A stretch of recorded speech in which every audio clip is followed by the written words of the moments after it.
Good evening, everybody. Just a point of administration before we really get going. Fire evacuation procedures for evening meetings. There are no fire alarms scheduled for this evening. Therefore, if the fire alarm sounds, please evacuate the building immediately. The fire exits are located at the rear and the side of this room. Go down the stairs and meet in the War Memorial Park. Please note that this meeting is being webcast live on the internet, and that's confirmed. Mobile phones, please can all members and public to switch their phones off or turn to silent. For the benefit, it's 18:30 and we'll start the meeting. For the benefit of the members of the public attending, I'd like to explain who everybody is around this table. My name is Councillor Paul Miller and I am the chairman of the committee. Down the sides of the table to my left and right are councillors who sit on this committee and who will be making the decisions on the applications before us this evening. Immediately to my left and right are the officers who will be advising councillors. In addition, I would like to explain that the Development Control Committee is a regulatory committee and not a political meeting. The committee will be examining the evidence brought before us tonight and will make decisions based on planning reasons. We are guided by national and local planning policy and guidance. May I ask all speakers, including visiting members, to speak clearly and to return to their seats once their presentation is complete and following any questions from members. No further dialogue between members of the committee and speakers will be permitted once questioning has finished. May I ask all committee members to avoid repetition and to keep any comments on each planning item to a maximum of 4 minutes.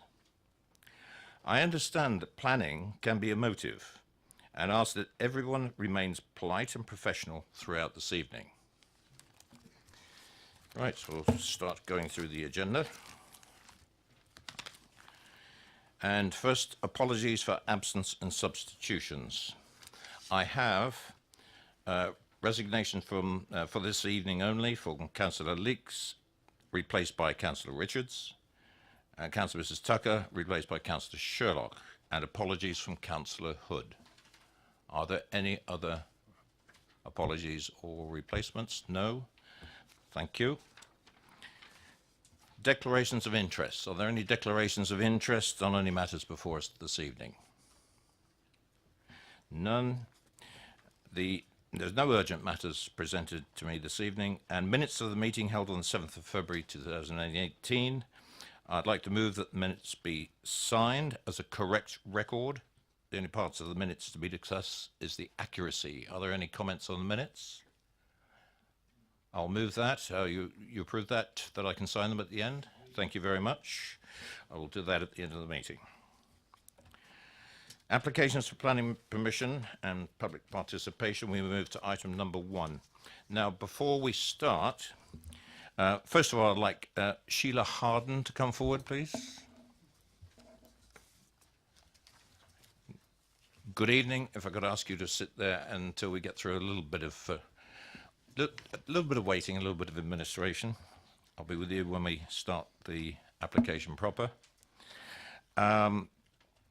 There is an update that I'm going to ask Greg to read out verbatim. It's mentioned in the update paper and each application. We're not going to go through that on each application. He's going to read it into the record at the start of this meeting.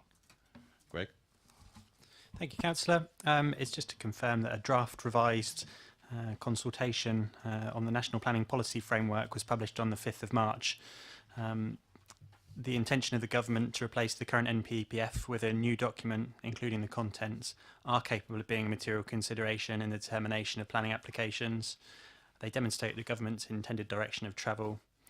All the applications in the agenda before you have been reviewed in the context of the proposed draft revised NPPF, and there aren't any changes to any of the recommendations that have followed that review. Thank you. Thank you very much. Now, for members of the committee, the update paper, some of you may have had only a sort of late-minute chance to look at it. I'm going to stop the clock for about a minute and a half, 2 minutes, to give you a chance to read item number 1, which is our first one. There's nearly 3 pages of comments which are you need to be aware of. I'll put it in those terms at the minute. So for the next minute and a half or so, we'll go quiet and wait until you finish reading it, and then if you could just indicate to me that you're happy to proceed.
Right, I'm going to press on.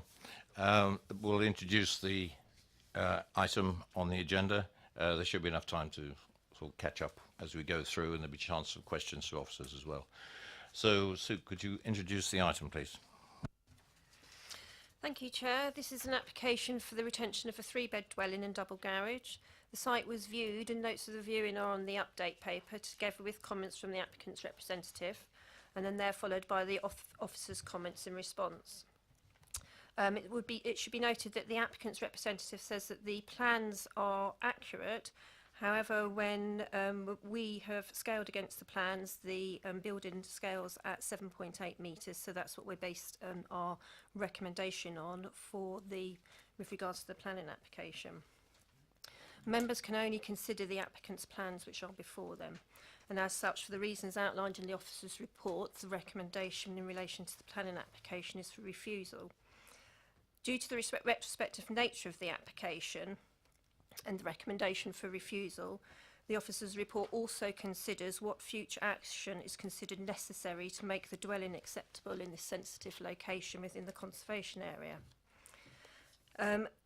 To allow us to consider what works may be required, the dwelling was surveyed to give us an accurate plan of what has been built on site, and this has then been used to inform officers of any possible future enforcement action. As stated in the report, whilst there are elements of the scheme which are unacceptable, the main issue relates to the roof. Advice was sought from an architect with regards to how it could be improved to make it more acceptable, and those are shown on Plan B in the agenda paper. The officer's recommendation for enforcement action is listed on page 83 of the officer's report at the beginning, and that secures alterations to the roof to make it more acceptable, as well as securing obscure glazing to the windows in the first floor east elevations. Thank you very much. Mr. Harden, you have 4 minutes. It's the silver button at the base of your microphone there.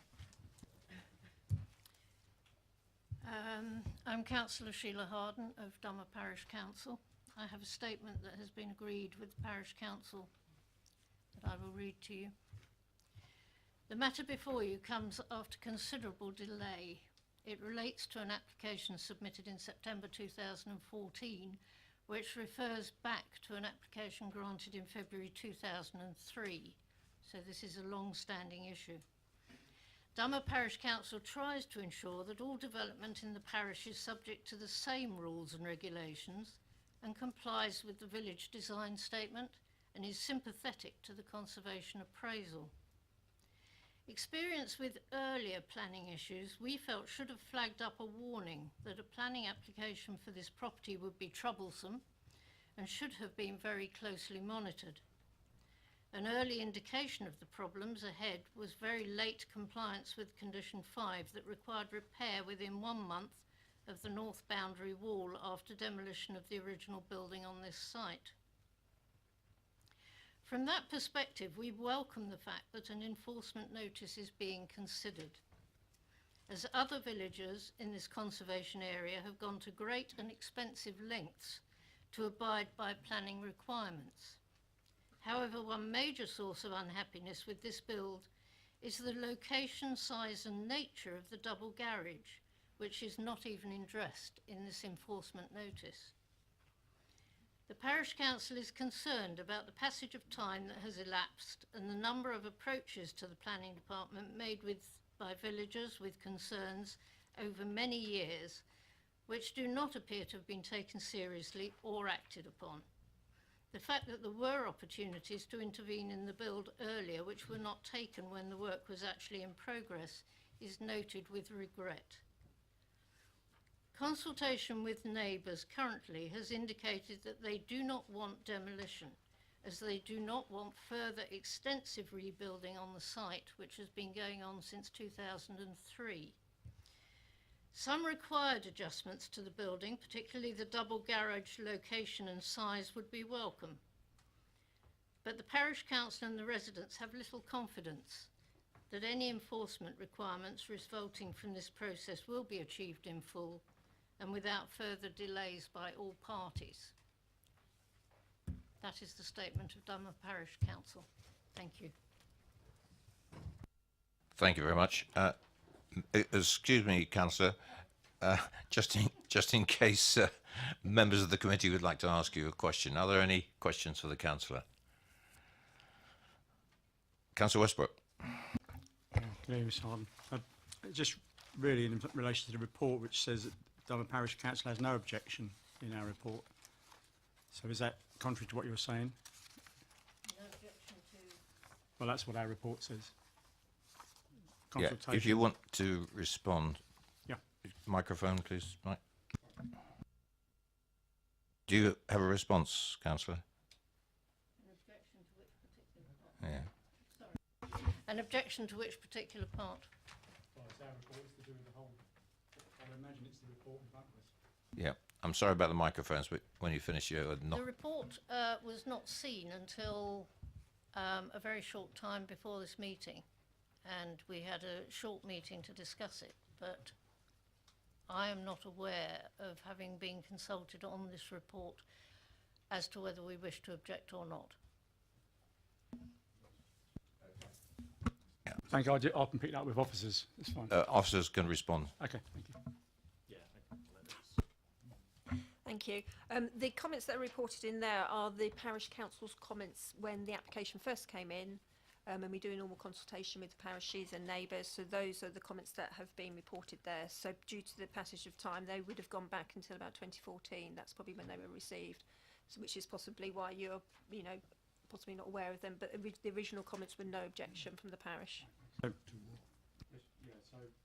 So what we're saying in this report is, and we're looking through the proposal, and then right when it says consultations, it says Dummer Parish Council, no objection. It's actually referring to 2014 or earlier. It refers to when the application first came in, and it was at that stage. Councillor McCormick? I think my question's been answered, and I was a little bit confused as to whether it was no objection to the original application or the enforcement action. Understand. Thank you very much. Mr. Rose, please.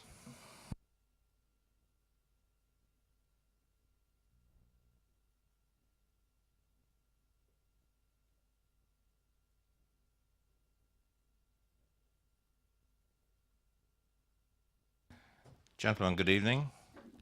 And you have 4 minutes between you. Thank you, Councillor, and thank you to the viewing panel for visiting on Monday. It was clearly important to see the building and its context within the village. You'll have seen the building is finished and will soon be ready for occupation. Indeed, the roof went on back in 2014 before the current application was submitted. That was 180 weeks ago, and only now have your officers recommended refusal and enforcement action. They try to blame Mr. Rose for much of the delay, but that is disingenuous. If there is such harm, then action could and should have been taken in 2014, when officers made numerous visits to complain about the bricks, and then the tiles, and then the height. They agreed that the bricks had been used, that the right bricks had been used, and in 2014 agreed that the building was not over height. It took them another 3 years to admit that tiles were acceptable, but they've now done so. A number of my major concerns with the report are set out in the update paper. I'm sorry the list is so long, but for the last 3 or so years, your officers have refused to meet me and Mr. Rose. Letters and emails are also unanswered. Had there been dialogue, I'm sure a very different report would be before you this evening. I don't propose to go through all the points in the update paper, but I mentioned a few at the viewing panel and agreed to put them in writing for inclusion in the update. So this evening I'll just comment on what I consider to be the most significant shortcoming in the report, and that is the section headed Tolerate. That is, in my opinion, a wholly inappropriate and emotive word in this context. It's not a matter of tolerating what has been built. Instead, your duty as planning authority is to consider the expediency of enforcement action in all the circumstances. The report describes this as a do-nothing option, but of course it is open to you to grant planning permission. That will bring this sorry tale to an end this evening. I don't know what drawings you will be shown this evening, but I suggest the key plans that you need to consider are the approved plans from 2003 and the as-built scheme. For the as-built, I'll refer you to elevations A and C in the report. They're the same. Unhelpfully, the 2003 scheme is not appended into the report at the same scale, so I hope it will be displayed so that you can ask yourself, is the design and bulk so materially different as to justify enforcement action that will require the level of draconian action that is recommended tonight? I acknowledge the design and of the dwelling is not to everyone's taste, but please study what was considered perfectly acceptable in 2003 and ask yourself, if that was acceptable in 2003, then why is the current scheme unacceptable? In terms of proportionality, you must also ask yourselves, is it expedient to require my client to take off the first floor and the roof for the marginal gains identified in the report? And I've put gains in inverted commas there. Also bearing in mind that the alterations suggested would make the master bedroom inaccessible. It was a conservation area in 2003, and there was a pair of cottages on the site before, although they were knocked into one. So the physical context has not changed, and the policy context is essentially the same. I hope you'll agree with me that enforcement action would not be expedient or reasonable, and the application should be approved without further delay. Thank you. Thank you very much.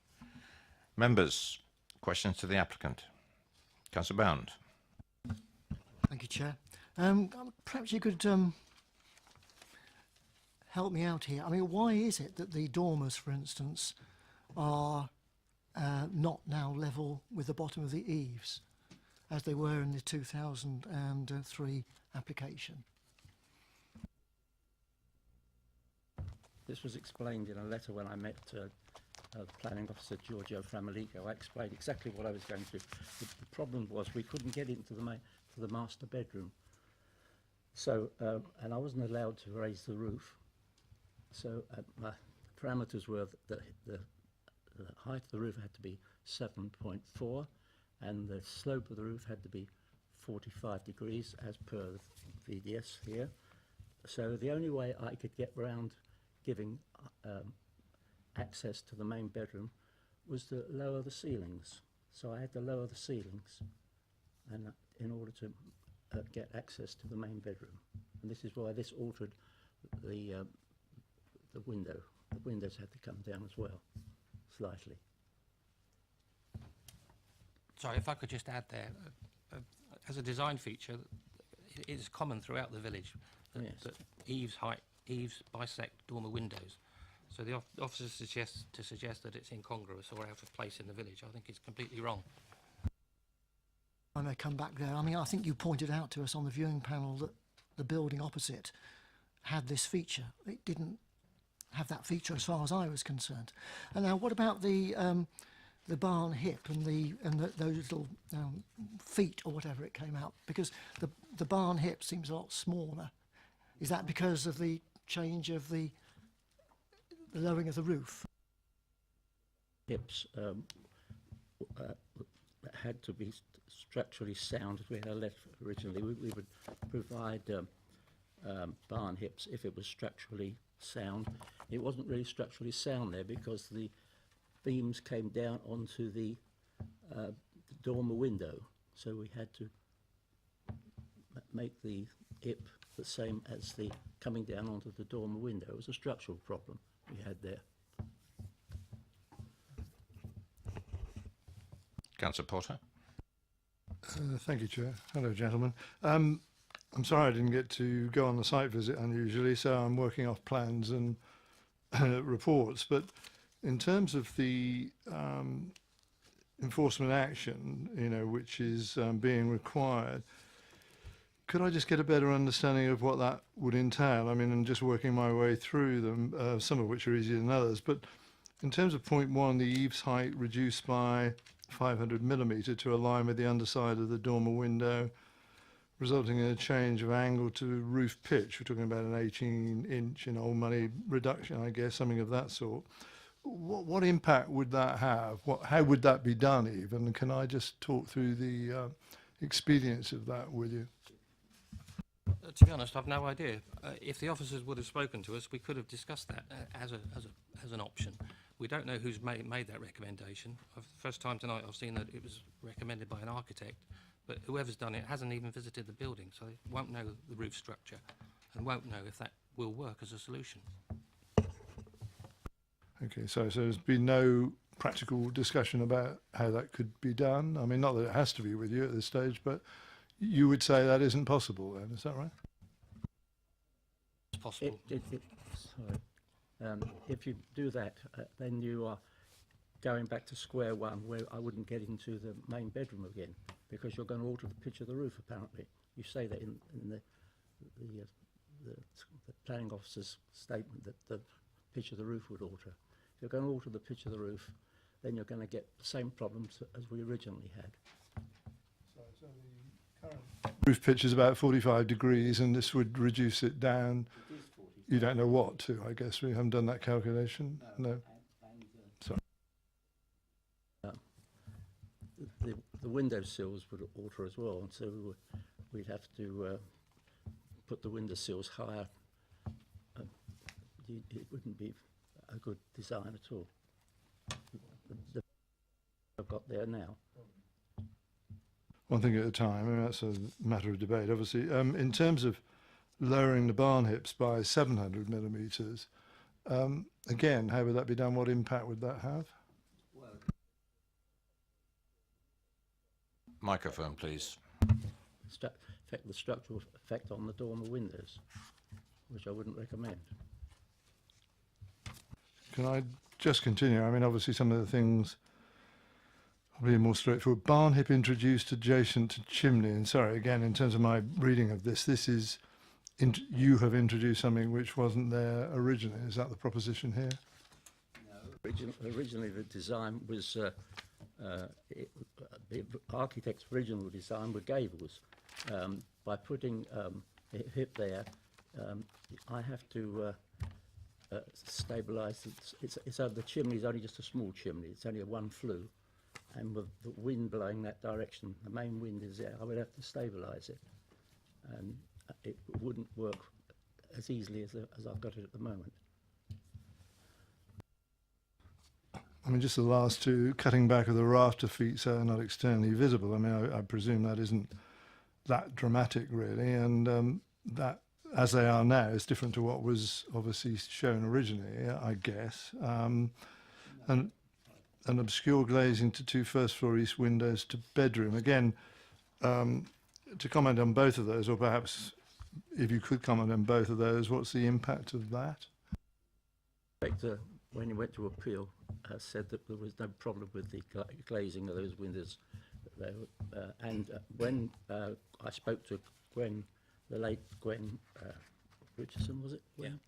On that, and she told me that the committee had agreed that windows that were 20 metres in excess of another window opposite were allowable. That was your rule. It had to be 20 metres away. So the building was moved 20 metres away from Kingsley Cottage.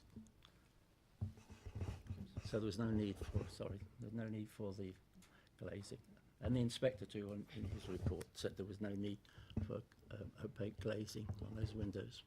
Yeah, I've referred to that in the update bit, sir. But if you could refer to the rafter feet, yeah, they are shown on the approved 2003 drawing. And there are plenty of examples around the village of exposed rafter feet.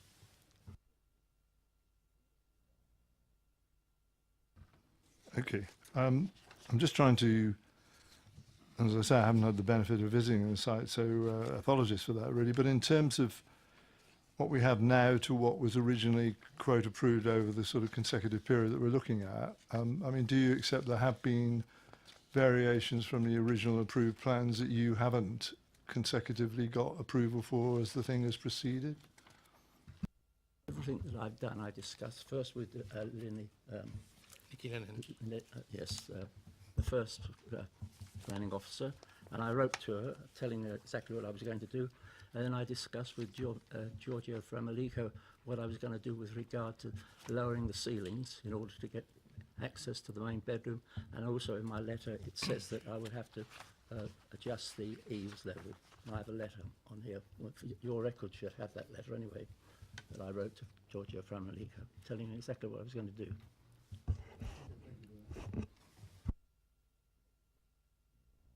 Any more questions for the applicant? No? Thank you very much, gentlemen. Councillor Golding.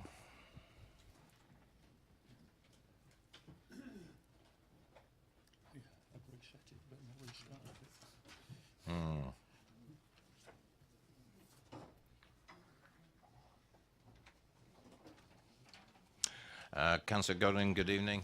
And you've notified me already you have a statement from your fellow ward councillor to read, then you can proceed with your statement. Before I speak, I've been asked to read this from Councillor Diane Taylor, who says, I am sorry I am unable to attend tonight's meeting, but I have a long-arranged prior engagement. It is difficult for me to know where to go with this one. Some who have been on the committee for a few years may remember that I, that's Diane, have supported 3 of the applications for new designs that came forward subsequent to this original scheme that was granted approval many years ago. Although the more recent designs failed to gain approval, I think that most of them had greater merit than the original, which was perhaps hastily put together and was not entirely satisfactory. I also felt that over the years the applicant was beset by the differing ideas and preferences of both officers and objectors, and it would have been impossible to come up with a solution that both suited the applicant and pleased the many people who expressed an opinion. I also recall that local objections were persistent and in many cases orchestrated. I fully understand and appreciate the approach that officers have taken with this enforcement. However, I cannot find it in me to support such a drastic and costly reconstruction. I therefore leave it with the committee to look at all the circumstances and come to their own carefully considered conclusion. That's the end of Councillor Diane Taylor's statement. For myself, I think I take a somewhat different approach to Diane, although I do agree with her that this is a difficult issue and you will not be able to take a decision that pleases everybody. I do think it might have been different if this was a simple case of a house that was built that was different from the planning permission granted. But here, as the report reminds you, the applicant has put in 3 applications in an attempt to get something bigger than the original permission, and all 3 have been rejected by this committee and on appeal. So I do consider that doing nothing is not a viable option. Officers have worked long and hard to come up with a reasonable set of proposals that address the major problems with the dwelling that has been built, while maintaining a sense of proportion. They could have recommended that the whole building should be taken down, but they haven't. They haven't proposed enforcement in relation to the garage, the porch, the coins, or the tiles. The update suggests, and it's been mentioned in evidence already, that the proposed changes would mean that there will be no access to the rear bedroom. I understand that officers gone to a great deal of trouble and taken outside professional advice in order to ensure that that isn't the case, and I hope you'll ask the officer to explain or confirm that.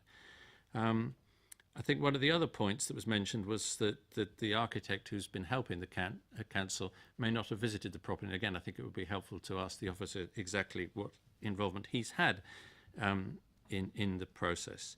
So for myself, on balance, I think that the way forward proposed by officers seeks to strike the right balance between the rights of the applicant, the concerns of neighbours, protection of the conservation area, and maintaining the integrity of the planning process. I don't often come to this committee to say that I agree with officers, but on this occasion I do. Thank you. Thank you, Councillor. Questions for the ward councillor? No? Okay. Thank you. Members, questions to officers? Councillor McCormack. Obviously, concerning access to this contentious bedroom, what's the officer's assessment on that, and what work's being done on that to assess it?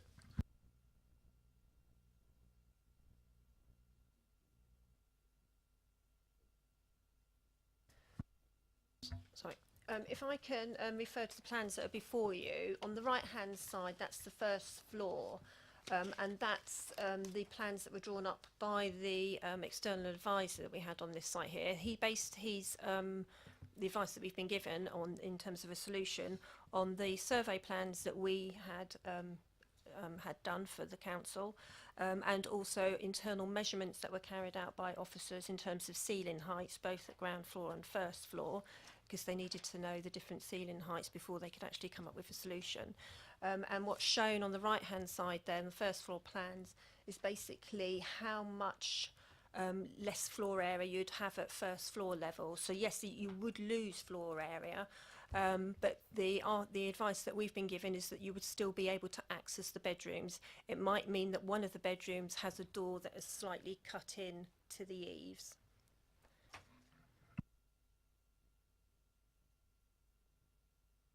Okay with that? Yeah. You have a supplementary if you want to.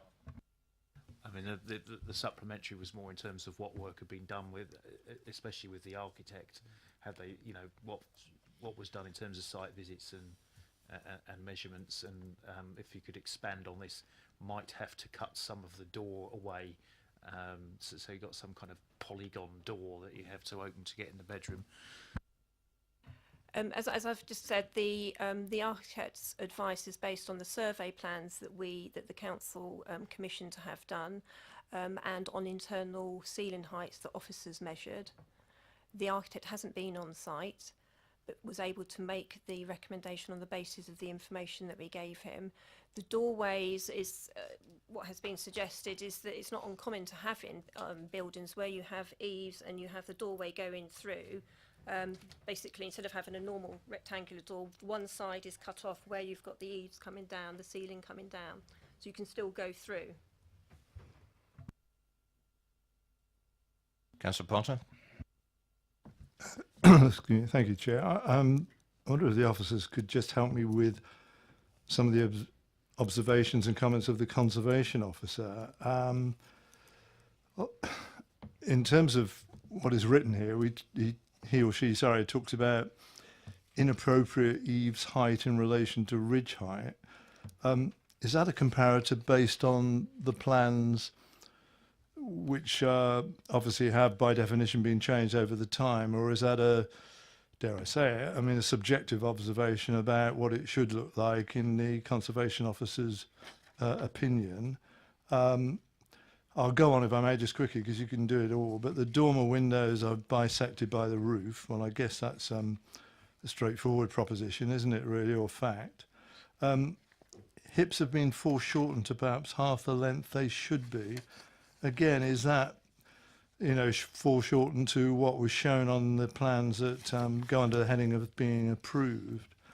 Proper quines have not been used. I don't know what that means, sorry, in terms of the observations of the conservation officer there. Inappropriate machine-made roof tiles have been used. I mean, was he, again, forgive me not having all this at my fingertips, but in terms of what the roof tiles were meant to be as originally approved, were they meant to be other than machine-made roof tiles? And finally, the use of rafter feet is an unacceptable detail and does not reflect the character of the conservation area.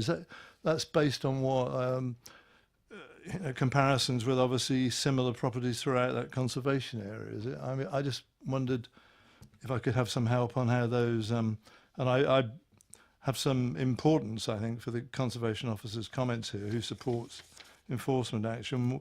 Does anybody understand exactly what those comments are meant to mean, please? If I go to the first one, I think it was in terms of the eaves height being inappropriate. The Conservation Officer's comments have been based on the plans that the applicant submitted with the application. And obviously then what's been built on site. In terms of the eaves height, basically they should have been lower. That it would be more proportionate if they had been lower, and in terms of design it would be better. In terms of the coin detail, basically my understanding of that is that what's been used on site is just a different colour brick, and a proper coin detailing I think should be one that, I mean, their advice was that you should cut out those paler bricks and that a different brick should be inserted. And I think normally I think they would sit slightly proud of the brickwork, I think, if it was done in detail, but that isn't an issue that we're saying we're unhappy with, and we're not recommending that you take enforcement action against those.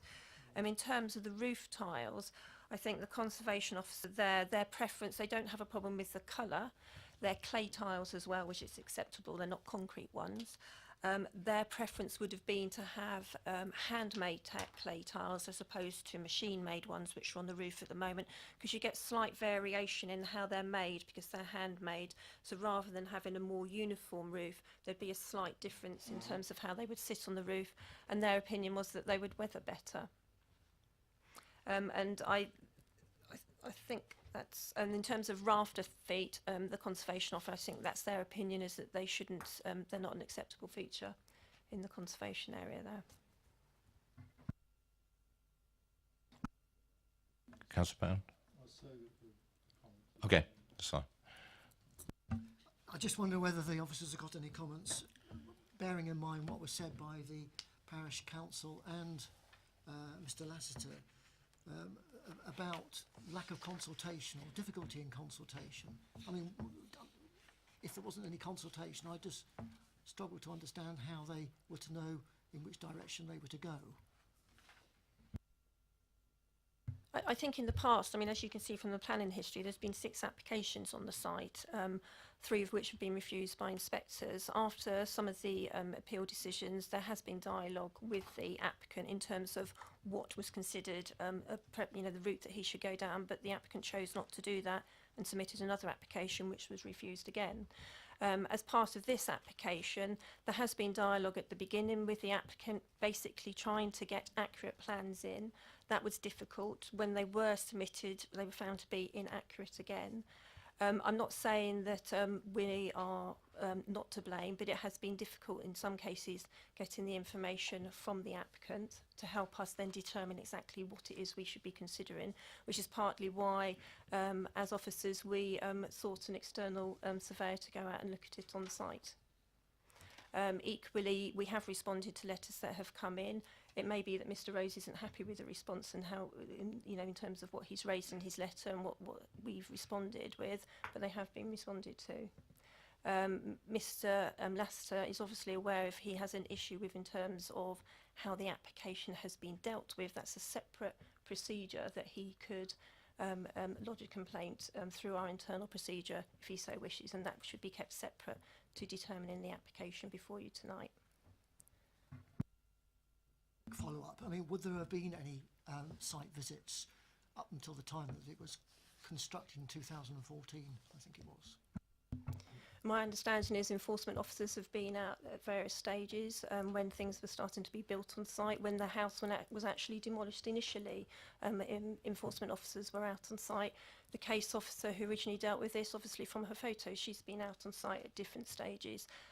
We've had a surveyor on site as well to survey it, and we've had officers who have gone internally within the building to take measurements. So there has been a lot of, and I think at the At that stage, particularly when we had the surveyor go and look at it on site and survey the building, we had to secure Mr. Rose's permission for that person to go on site. That wasn't, I would say, quick, and we didn't receive a quick response in terms of when we could arrange that site visit, so there were delays there. Equally, when we had to go and take the internal ceiling measurements, again, we have to arrange to be able to get on site, and there are delays there. Equally, as I've admitted, there are delays on our part as well, but it's a difficult thing trying to arrange to go out on site sometimes to make sure that all parties are there. Councillor Richards? Did you want to speak? No? Okay. Any more questions to officers? Debate. Anybody like to kick this one off? Councillor Robinson.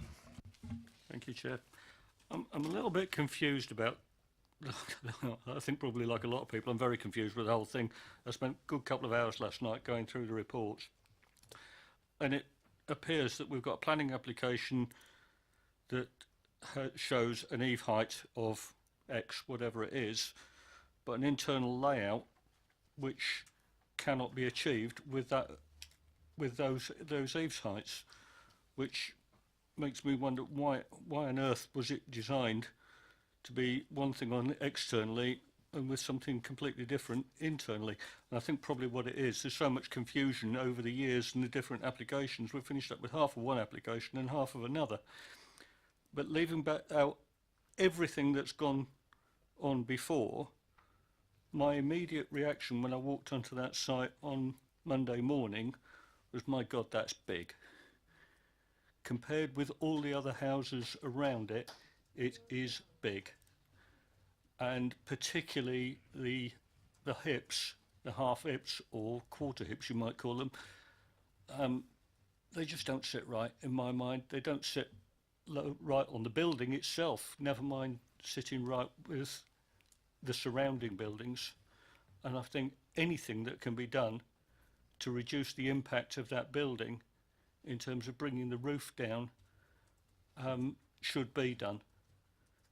I'm not so worried about the corners of the building and things like that and some of the detailing, but the impact of that building is huge. And I think something needs to be done. And if if what was designed in terms of eave height, the internal layout can't be achieved, well, somebody needs to change the internal layout. Thank you. Any more subjects for debate? Councillor Bound. Thank you, Chair. Well, I mean, like Councillor Robinson, I also on the site visit and saw what had been constructed as per page 112 of the survey plans. Like Councillor Robinson, I mean, to start with, it is the impact, the size of the building that you notice first of all, and then those small barn hips which just look completely out of place. I mean, and the rafter feet are sticking through. I can't argue with the description in the report and the concerns of the built form expressed by the conservation officer. I'm a little lost to understand how the build has become so far removed from the approved application of 2003, bearing in mind the subsequent applications, refusals, appeals, and then appeal refusals. To my mind, it's been built significantly different from BDB 52790 of 2003, but as Councillor Robinson said, it's probably because they can't achieve internally what they had hoped to achieve. And my inclination is to follow the officer recommendation in this instance. Councillor Richards. Thank you, Chairman. I agree with Councillor Bound, I must say. It was quite extraordinary planning history there, and clearly it's a very complex issue. Complicated, and as we've already heard this evening, that the two ward councillors also have differing opinions. So I was pleased to go on the site visit because that did give us an opportunity to sort of see it and get a feel for it. And I think Councillor Robinson is absolutely right. It is oversized for you know, and they've gone out of what was originally granted in 2003, and they've tried to push the thing to the limit, and I don't think they've got it right. Thank you. Okay, I've had three opinions. Councillor Potter. I mean, oftentimes with things that relate to enforcement, I look at it and sort of say, where's the harm? And so we come to some sort of practical appraisal of what we're faced with and what would be the consequences of enforcement. But I do have to say in this case, I mean, again, based on what I've read, I mean, it does seem as though there's been some substantial changes, both in size and scale of this dwelling over a period. It's got quite a checkered history, obviously, in terms of the discussions that have taken place between various people, but it is substantially different to what I believe everybody would be looking to be built on this site. And I think it's probably the case the officers could have been more draconian in their view about what should be the solution to this, and they haven't been really. And I think analysing the changes that are being proposed, and I went through them as best I could, obviously, with the applicant and the agent, it seems to me they are all, albeit with a fair amount of trouble, and I don't minimise that, but all are possible for change to remedy this situation and bring it back to something which is more acceptable, having regard to the comparisons and the conservation area that we're relating it to. And therefore, despite the difficulties the officers have had in this in terms of reflecting on what's gone, I support the officer recommendations. Councillor Nick Robertson. Thank you. I support what Councillor Potter says, and I recommend the officer's recommendation. Propose the officer's recommendation, yeah. Do I have a seconder? Seconded. Thank you, Councillor Bounds. Seconds the motion. Members, it's been moved and seconded to approve the officer's recommendation for item number 1 for refusal. All those in favour?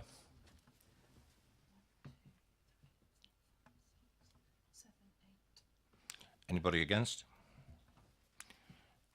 And one abstention. Thank you. That's carried. Officers? Thank you, Chair. That the application be refused. And then we go on to the second. And the recommendation is therefore for enforcement action as outlined on page 83.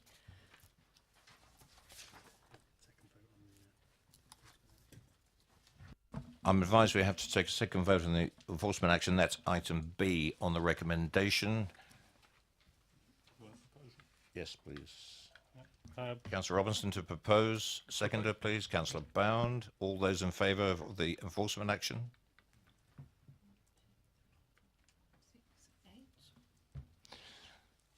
And against? Abstention? 1. Thank you. That is carried, officers. Thank you, Chair. Just to confirm that the enforcement notice be served with regards to the points 1 to 5 on page 83 and 84 of the committee paper. Thank you very much. Moving on, item number 2. And could I ask Mr. Packman to come forward, please?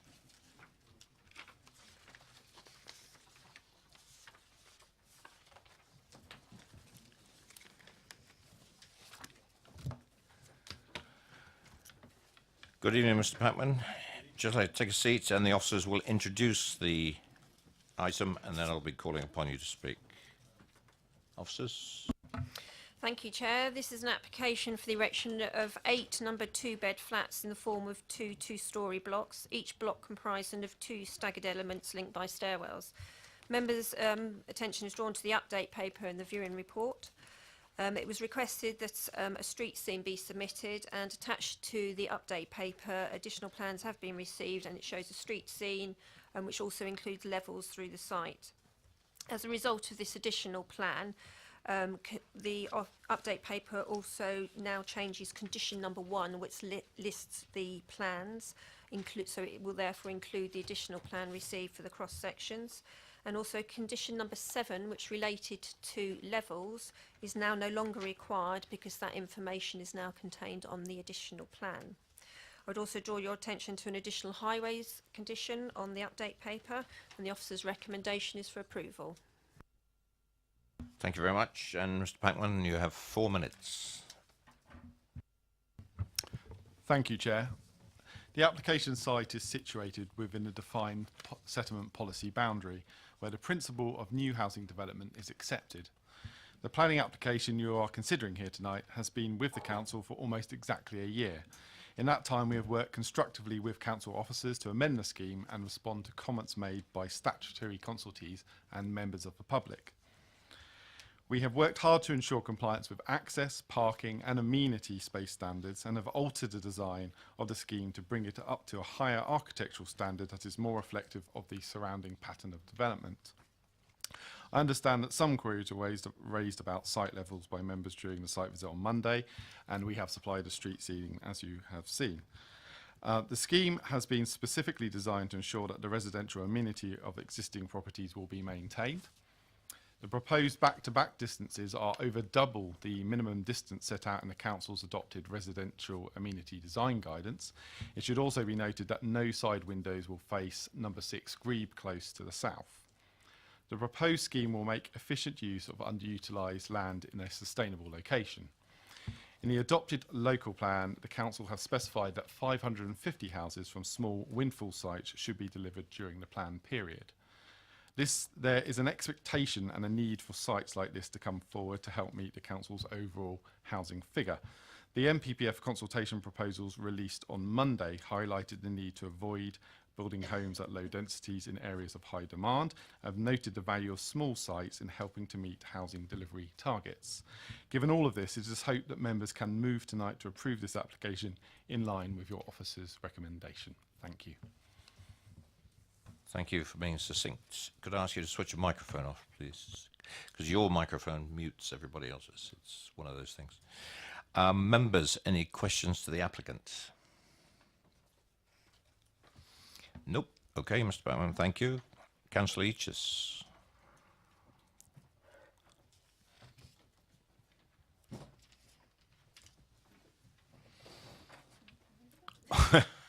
Good evening, Councillor. You have 4 minutes. Thank you, Chair. I'm here this evening to object to this application and ask that the committee refuse planning.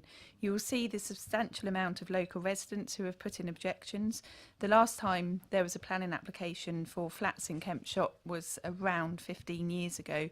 My colleague, Councillor Anne Court, who will be able to remember that and who sadly can't make it tonight because she's not very well, has said that although that application was for the flats was refused by the council and given on an appeal, in that decision the inspector did accept there were no other flats in Kempshott, so it was not in keeping with the area. But as the flats were to be put so close to the pubs and shops at Buckingham Parade, because this was already a busy area with a pub and shops and next to the old people bungalows, the flats would not cause any harm in this instance. But I would say in this case this is very different. I do not accept the development would respect the character of its surroundings in Kempshott. This site at Glebe Close is missing housing numbers 1 to 7 as the land was in different ownership when the estate was being planned and built. It was always envisaged around 4 detached properties would be built on this land, but flats would be very different and a bit more of an overdevelopment. As per the residents' objections, for that many flats, parking would absolutely become an issue, especially with visitors parking, and this would mean parking spilling out onto the street. Having the bin stores close to the boundary is going to cause issues of noise and odour. And I'm not sure if this was dealt with in the updates and just then, but there's also the concern of the rising ground in this area, and those that went to the site would see how it slopes, and that would certainly mean that there's overbearing on the properties opposite, especially in relation to the block on the left-hand side. So save for Old Down Close, which I've already mentioned, there are no other flats in Kempshott. Kempshott is a traditional area where houses have front gardens and driveways. By locating these flats in this location would be out of keeping with the pattern of development in this area, as with the provision of flats. Given all of that and the many concerns raised by numerous residents, I urge you to please refuse this application. Thank you, Councillor. Members, do we have any questions for the ward member? Councillor Westbrook. Good evening. So just, yeah, it's probably focuses more on your area of expertise actually in relation to waste team. It talks about the objection on the basis of any adequate manoeuvring room for collection vehicles. Well, if you've got any information on that, you could share with us. No, I was hoping one of you might bring that up because in the report it says that I think they went back to that, but then the waste team haven't provided an update because I think that was updated. So, yeah, I did pick up on that, but it would be good if you could. Yeah, good question for the officers because that is obviously it would be a big concern. Could I just ask you one question, Councillor? Obviously, I wasn't aware about 15 years ago, and it was a different location within Kempshot. But would you not agree that the appearance of these particular structures are more akin to semi-detached four-bedroom houses, even though the internal structure of the buildings are flats? I can agree on the plan. They look a bit more like houses, if you like, but it's still the fact that they're flats, they're overdevelopment, and there's much more. There's the parking issues and all the other issues that the residents have brought up. They're still flats at the end of the day. Understood. And if I just ask you one more question on parking, because I might be able to pick that up with the highways officer a bit later. What exactly were the fears about parking, presumably spilling onto the road? Yeah, so obviously it says in the report that there is going to, I mean, I think it's used the word adequate parking, but I think still for this number of flats and people that would be there, I still don't think the parking's adequate. So then you've got and then on top of that, you've got visitors parking, etc. So as I say, if you look in that area, a lot of places in Kempshot are lucky enough to have big driveways, and so there isn't a lot of on-street parking in Kempshot, and I think that this would mean that there would be on street spilling over into the road, etc., of parking. So I think it would cause an issue. Thank you. Any more questions for the ward member? Nope. Thank you very much.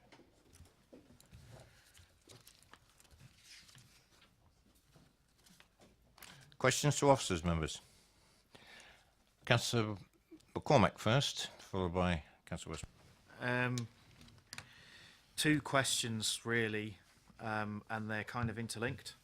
The first one is, what is the recommended number of parking bays for the number of properties, including visitors parking? And the second relates to bin access, bin stores. Are we expecting a bin lorry to go down into that car parking area with all those parking bays in close proximity and undertake a three-point turn and not hit people's cars when they're parked there and that sort of thing? And what mitigating aspects that design have been put in place to allow a viable waste collection, because the car park does look very cramped and the bays are facing each other in places, and it does look like there's not very much room there at all.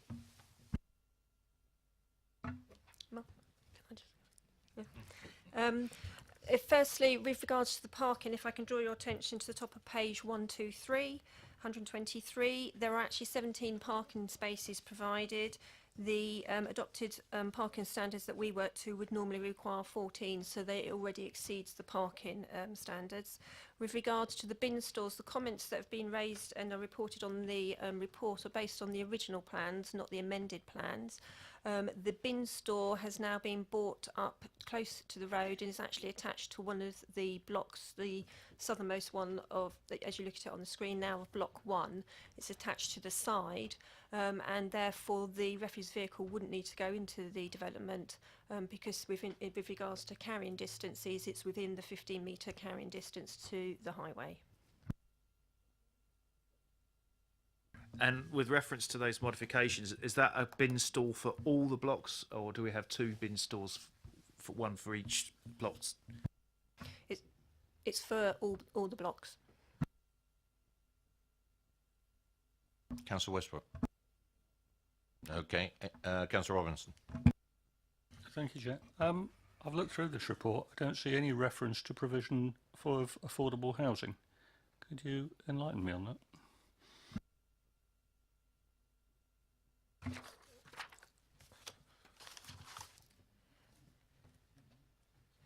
If I can draw your attention, it's under the section under the community infrastructure contributions and affordable housing on page 125.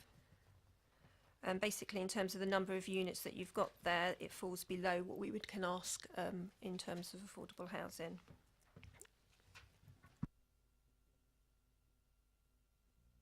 It's in terms of the number of units and also the square metre, the floor area, so it falls below both those thresholds. I thought any development over 5 houses had to have 40% affordable housing, and this is 8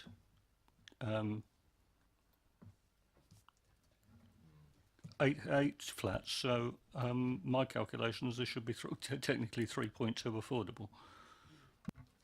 No, if you look at the on page 125 and the second paragraph down, it's basically it all goes back to the challenge between Reading Borough Council and West Berkshire and the judicial review, and then also based on the advice that the government had established in July 2015. The government then challenged the judicial review, and the judge's decision through the Court of Appeal, the government's appeal was upheld, and therefore we can't enforce our affordable housing in terms of the number of units there. The trigger is 10 or 1,000 square metres. Thank you for that. Any more questions to officers? Councillor Robinson, Councillor Richards, I beg your pardon. Thank you, Chairman. It was interesting at the site visit, the height of the ground, because it was a big fence. We were overlooking this fence, and somebody standing on the other side of the fence was actually enormously tall. I'm just concerned about this business of height of the building, and I mean, you feel that it's part of the street scene. I have to say, at the site visit, my feeling was that they would be rather overbearing because they are so much higher than the houses across the road. Have you any comment on that? I mean, I think the street scene shows how they relate to the properties. The section BB shows how they relate to the properties across the road. So yes, they will be on higher land. So that's the bottom of the 2 cross sections. So it's on the left-hand side before you are at there. So they will be higher, and you can see it's actually clear on the update paper because you can see the outline of the properties opposite and Grebe Close. So yes, they will be higher, but because of the distances you've got between the properties there, that isn't something that we would, have. It wouldn't raise any concerns with us. But yes, they will be higher, and that clearly shows on there. What is before you are the cross sections that have been submitted, which we're saying as officers we're considering acceptable. You may take a different view, and it may be that you wish those properties to be set further down in the ground. If you were to take that view, then you would have to, at the moment our recommendation is to remove condition 7, which relates to levels. You would have to almost like reimpose that condition, say that you want that one retained, and say notwithstanding the information before you, you want that information submitted. You may then want to put an informative on to say that the cross sections that were submitted don't, basically the dwellings need to be put lower into the ground. They'd have to cut into the ground more. They will always be higher than the properties opposite though, just purely because of the difference in the levels you've got between the 2. Now, can I just follow that up for a second? Because in that diagram, is that the one I've got? That's the other way around, isn't it? That's inverted according to this. But anyway, you've got a dotted line in the lower picture there. There's this dotted line, and it said adjacent property in foreground. That is the roof of. That's obviously the pitch level of. I'm not sure which property we're looking at there. If you look on the paper, Yeah. you've got sorry, section BB. And it's clearer on the update paper than you'll be able to see on there. And on to the left-hand side, if you look at it, they're the properties on Grebe Close, and these are the new ones that are being proposed. Sure, but on the top, This one here, that is just if you no. On that diagram there, above the ridge, there's another dotted line.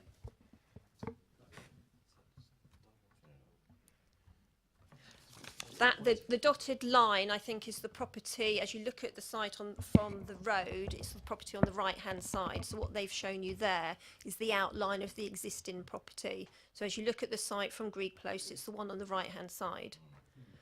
The ones that you are concerned about are the properties opposite, which are the ones down to the left.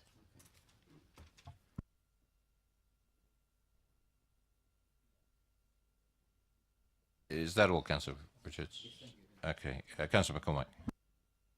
Thank you, Chair. This question just popped in my head. I don't think anyone else has asked yet regarding the drainage, because it's not immediately apparent on the drawings what sort of drainage provisions being done there, and if these areas are higher. You've got a large amount of land that's been taken up with buildings and with car park, and the water would naturally run from the high area to the low area, and we wouldn't accept it draining into the existing street. So what drainage provision is there? I mean, drainage is a matter for building control. It's not something, the details that we would have at this point in time. A flood risk assessment was submitted, and that's covered on page 125 and 126. And condition 13 requires that the development complies with the measures that were outlined in that flood risk assessment.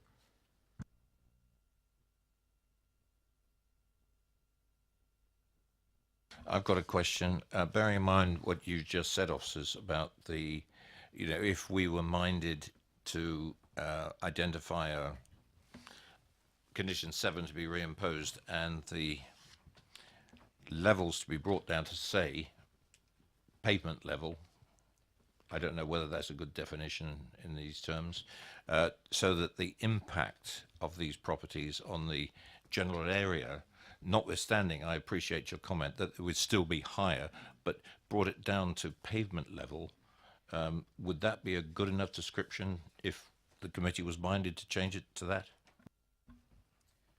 I would suggest that you put a standard condition on that says, notwithstanding the details submitted, levels shall be submitted, and then as an informative that basically that you would be looking to it to be reduced to, like you say, pavement level if possible. The only concern I would have about that is how much you'd have to dig out in terms of then having retaining walls, but that's something that you'd have to look at when that information came in.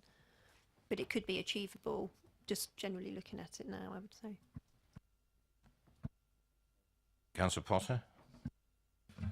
By way of a question, but also a comment, really. I mean, I declare the fact I used to live at number 13 Grebe Close for quite a long time, and my anticipation always was that we'd have 4 properties in there, but I'll say whether I support this or not in a minute, really. But all I was going to say, number 13, number 11 and number 9 were all elevated above the road fairly substantially. I know that. I lived in 13, so they had this same overlooking impact on properties opposite. And to be frank, whether these were 4 detached properties in this chunk of land or what is being proposed now, I don't think it would make a jot of difference in terms of the overlooking aspect, except they'd probably be a bit further back if they were detached properties. So probably gives you a hint about what I'm going to say in a minute, but that's the fact of it.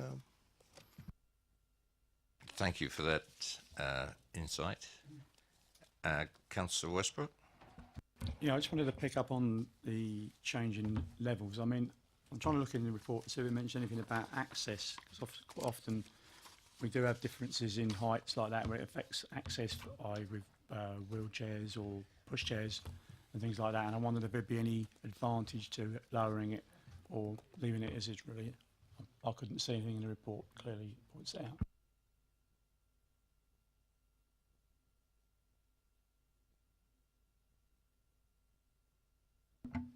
Can I ask clarification? Is it in terms of access into the properties from a mobility point of view? Because that would be covered by building regs. Yeah, I was just thinking in recent sites I've seen where they've had to be raised up, and obviously there was problems from the pavement area accessing that to be different types of approach to it rather than, I mean, I suppose you can get around it with slopes and instead of steps and things like that. But obviously the less you've got to do that, the easier it is that for people to get in and out of, really.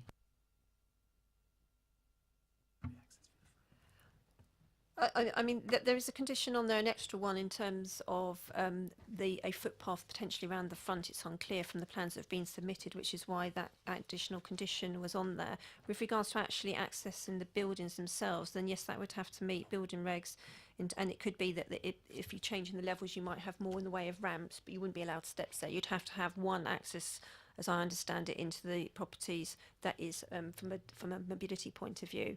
It meets that requirement. So it could be that you have steps at the back and a ramp at the front, or vice versa. Sometimes that happens on properties, yeah. Any more questions to officers? Move to debate. Councillor Bound. Yeah, very quickly, Chair. I mean, I don't have any difficulty with this application.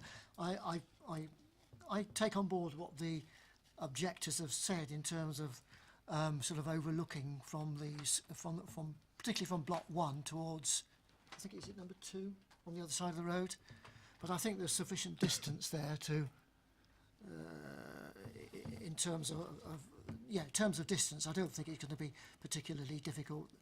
The height levels certainly was quite startling when that chap appeared above the fence. And so this condition 7 that was spoken about, I would certainly favour us reinstating it to whatever wording the officers feel appropriate, and the condition and the informative as well. Do I take it that from that you would be, with those amendments or insertions, you'd be satisfied with the recommendation? That's correct, and I would move it as such. Thank you very much. Councillor Robinson. Thank you, Chair. Really in support of Councillor Bound's statement. I think the visual appearance of these properties is acceptable in that area, despite the fact they're flats, they don't look, or apartments, they don't look like apartments.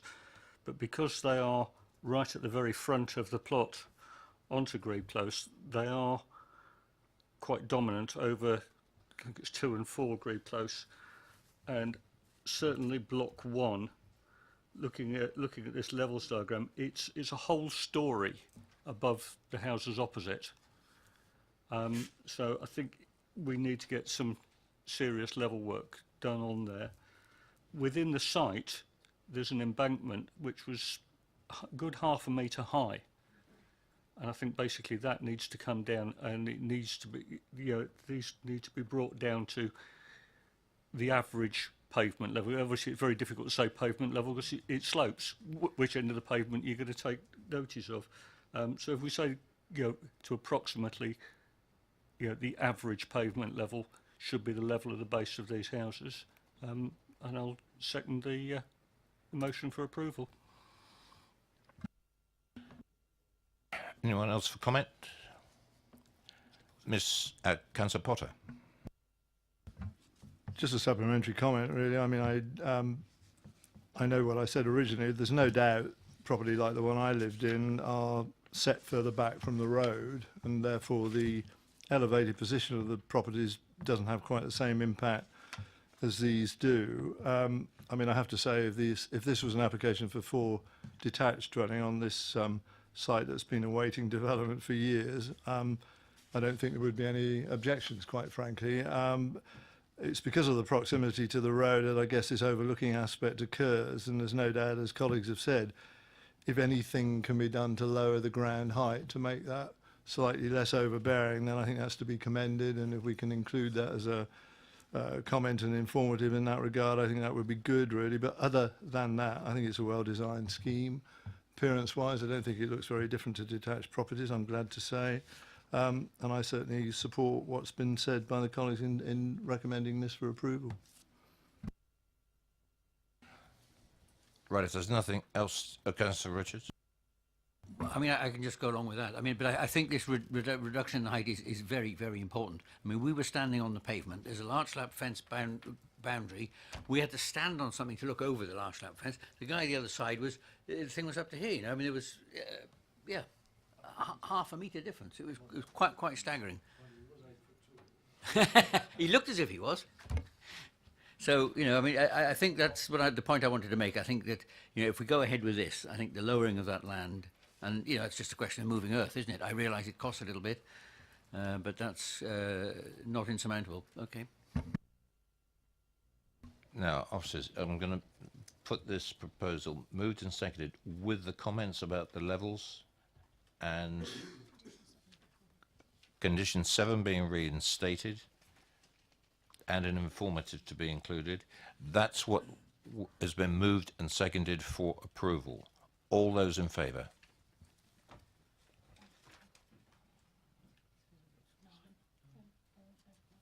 Nine. Thank you very much. That is approved. Officers? Thank you, Chair, to confirm that the application be approved with the reimposition of condition 7, and an informative to say that the height should be brought down to approximately pavement level for the base of the dwelling, and also the additional condition 18 on the update paper. Thank you very much. Move on to item 3. And if I could ask Mr. Judge and Ms. Knight to come forward, please.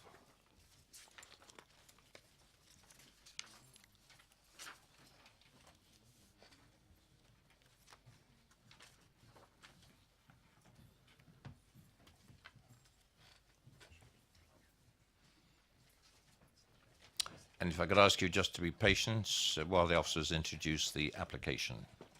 Officers?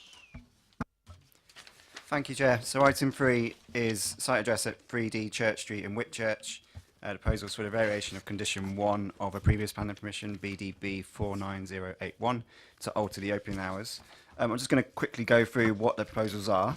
So on page 138, the proposal is for the extension of the opening hours to remain as is as they're opening, but so they close, and extend those closing hours from 11 o'clock at night to 12 o'clock at night, Sundays to Thursdays, and from 11 o'clock at night, Fridays and Saturdays, to 2 o'clock in the morning on Fridays and Saturdays, as said, and until 3 o'clock on Christmas Eve and New Year's Eve. Just in terms of the update, just some additional comments or a new comment from Councillor Ashfield, who objects to the application, but you can read that for yourself.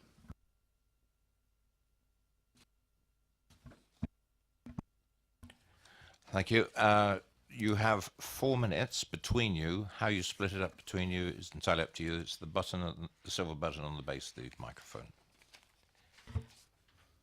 My name is Sue Knight, and I live at number 4 Church Street, which is directly opposite the Charcoal Grill Pizza and Kebab Shop. I wish to place my objection to the extension of the opening hours, which are I understood were currently 4 to 11 Monday to Saturday and 4 to 10:30 on Sunday. The Charcoal Grill is situated in a mixed residential commercial shop area and is the only shop in Church Street which is open past 6 p.m. We do, of course, have the King's Arms Public House, which is currently advertised as opening till 11 p.m. every day except Friday and Saturday, which is 1 p.m. This is very rarely still open past 12 p.m. on Friday and Saturday. Late night customers of the Charcoal Grill buy their food and then consume it in the street outside the premises or in the bus stop opposite. They have no facilities to eat on the premises. The noise generated by this is very loud, even when there are only 2 or 3 people involved, and is unacceptable if it's early hours of the morning. To agree to late night trading after all pubs have closed is encouraging people to loiter in the street with loud, unruly behaviour in an otherwise quiet residential area. In Whitchurch we do have 2 other takeaways, the Curry House, which is open until 11:30 every day, and the Chinese fish and chip shop, which is open till 11 p.m. every day. Everywhere else, any food or drink is consumed on the premises, so is not shared with the rest of the community. Church Street is in the centre of the preservation area, and as such feel the area should be protected from the late night, early morning trading requested by the Charcoal Grill. Trading till 12 p.m. Sunday till Thursday and 2 p.m. Friday and Saturday, with extensions till 3 p.m. on Christmas and New Year's Eve, is just not wanted by the local residents. Please do as you did last year and refuse this application. Nothing has changed since last year. How long have I got? You've got about another minute and a half if you need it. I live in a flat immediately adjacent to the kebab takeaway. I'm Bill Judge, sorry, I should have started there. My bedroom windows are 25 feet from the front door of the kebab shop. I'm regularly disturbed by the noisy late night activity in the street outside the kebab shop. There is no seating on the premises. Everything is consumed outside on the street or on the way home. I have no objection to the business operating to 11 p.m, but 2 a.m. in the morning makes a huge difference to the quality of my life. My last call to the 101 police number to complain about being disturbed was logged at 2:20 a.m. The takeaway continues to advertise being open to 2 a.m. and ignores the enforcement letter of the 21st of the 12th 17 specifying that closing time was 11 p.m. on Fridays and Saturdays, and those restrictions must be respected. They still advertise to be open till 2 a.m. in the morning. They produce a leaflet which is distributed around the community, and it says open from 4 p.m. till 2 a.m. in defiance, effectively, of the enforcement people. This is unacceptable in what is a mixed residential street. I've been contacted environmental, health and enforcement 5 times this year without result. On the 15th of the 12th, 1916, the committee refused the same application to all intents and purposes, quoting policy EM of the Basingstoke and Dean Local Plan 2011, which is effectively we're entitled to enjoy the quiet enjoyment of our own environment. I ask you to refuse this application on the same grounds as you refused it last time. Thank you very much. Thank you. Just in time. If you'd just like to remain there, members, any questions for the speakers? Yes, Councillor Potter. Judge, did I hear you correctly talking about a 4 p.m. opening time? Is that what you were saying was in the... 4 p.m. till 3 a.m. Yeah, so, sorry, suggesting that they don't open till 4 but stay open until that 30 hours of the morning. Could you press your microphone, please? That's what how they currently operate at the moment. 4 p.m. till 2 a.m. Any more questions, members? Thank you very much. Mr. Flippins, please.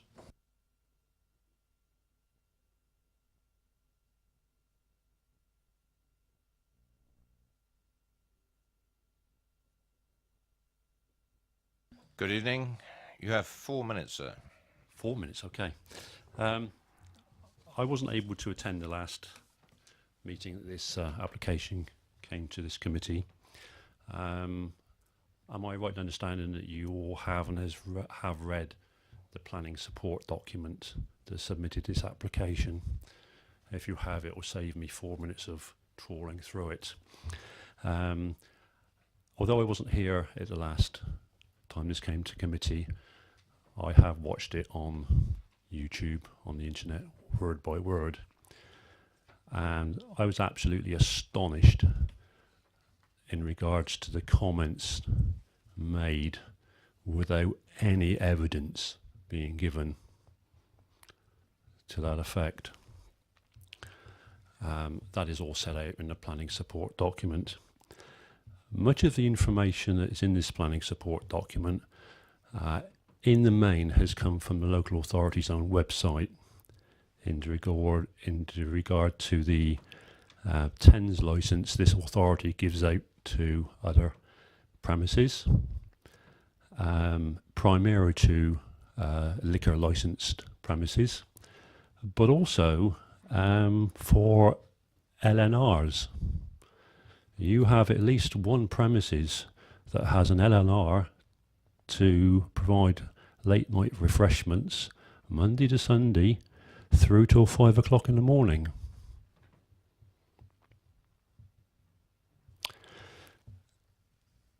This speech was going to be a lot longer tonight. I didn't see the officer's report or recommendation until I came here tonight. That's about it, really.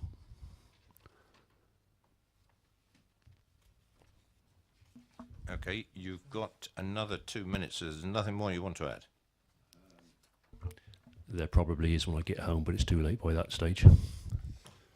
I would just like to ask members before they decide on this application tonight to actually read and understand what is in that planning support document.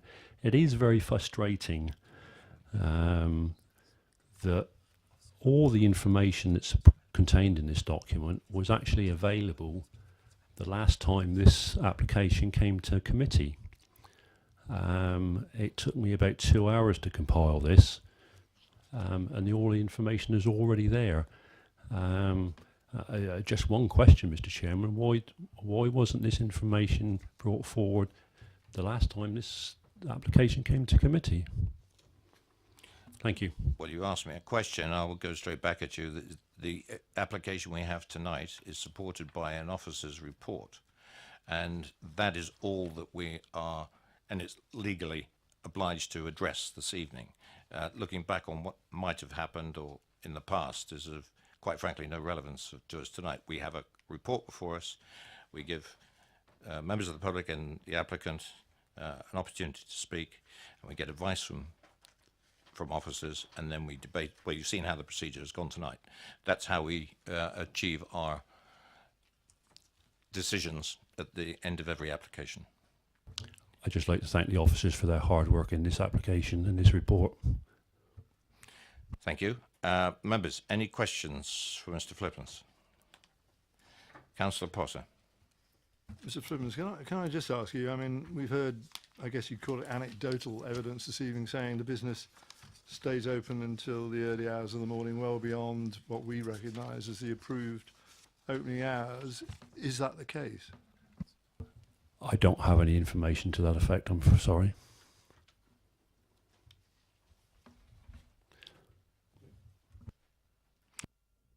Councillor Bound.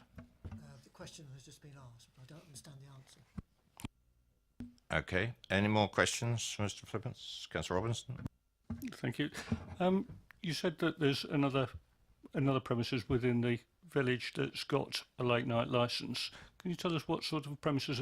Is that an eat-in, a takeaway, a bit of both, or some other sort of establishment? Can you tell us exactly what sort of establishment that is?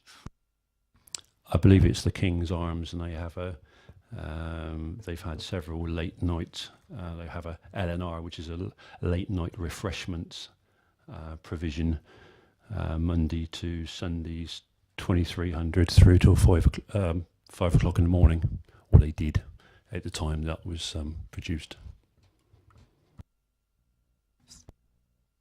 Thank you for that information. Any more questions, members? Thank you. Mr. Flippins. Councillor Watts, ward member.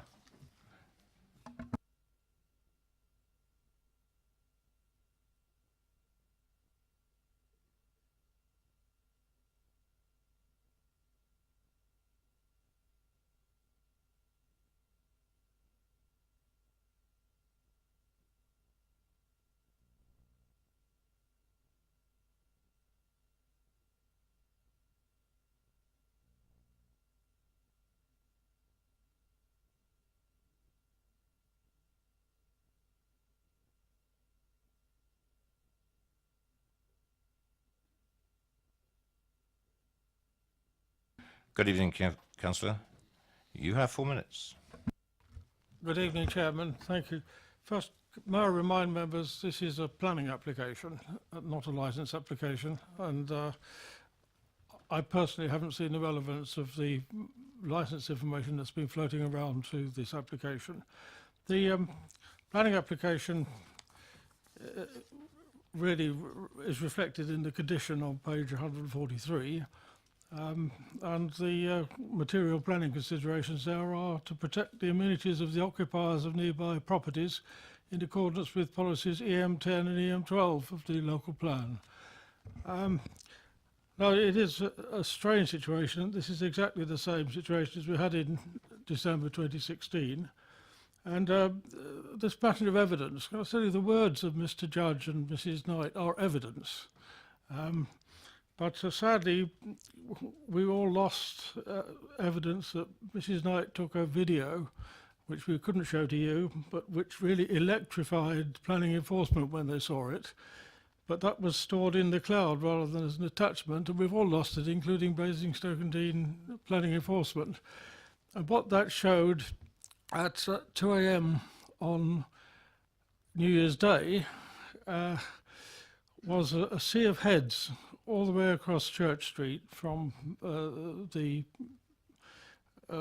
Charcoal Grill to Mrs. Knight's house and sideways to underneath Mr. Judge's flat, and a hubbub. There was no real antisocial behaviour apart from casting litter, but there were people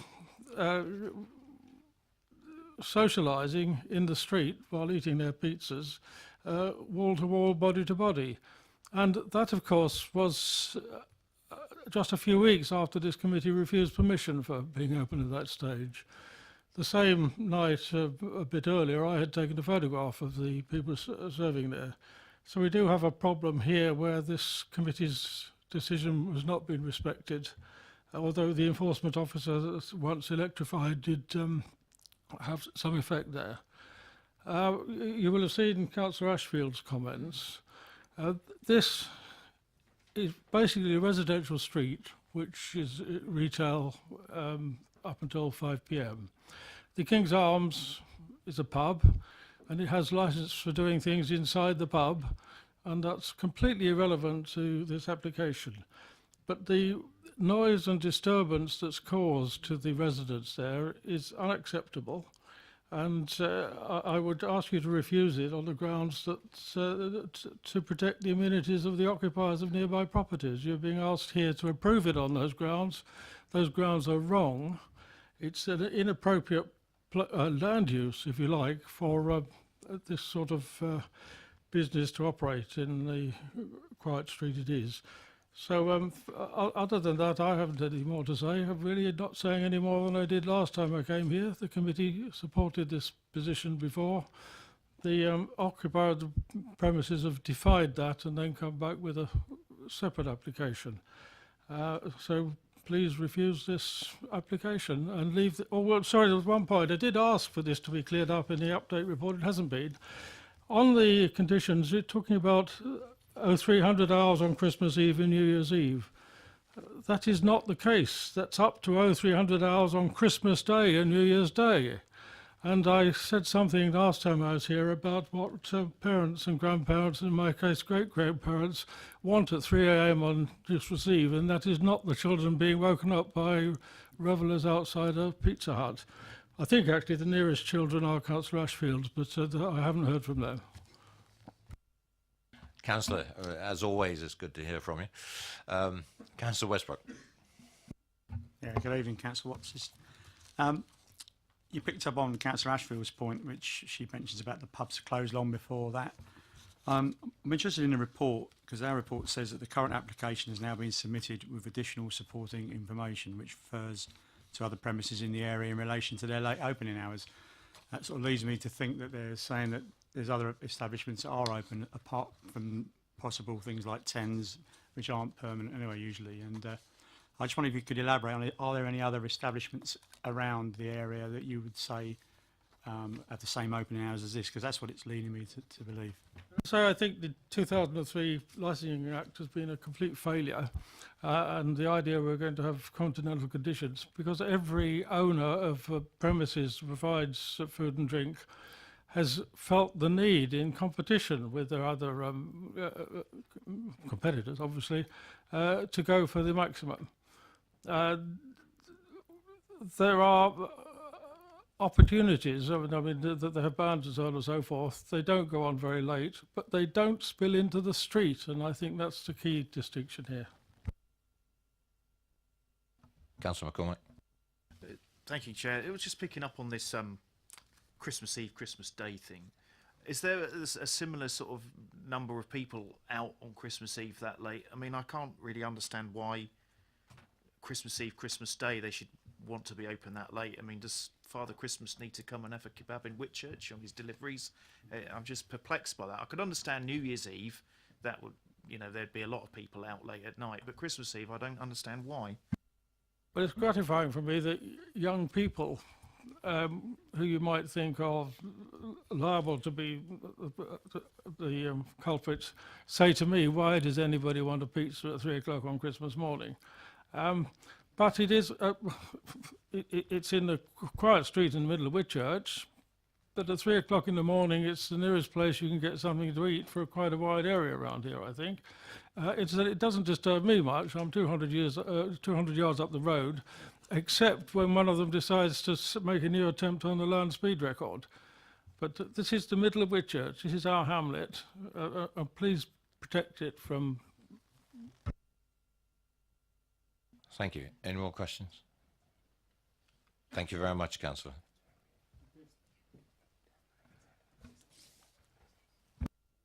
Councillor Tilbury.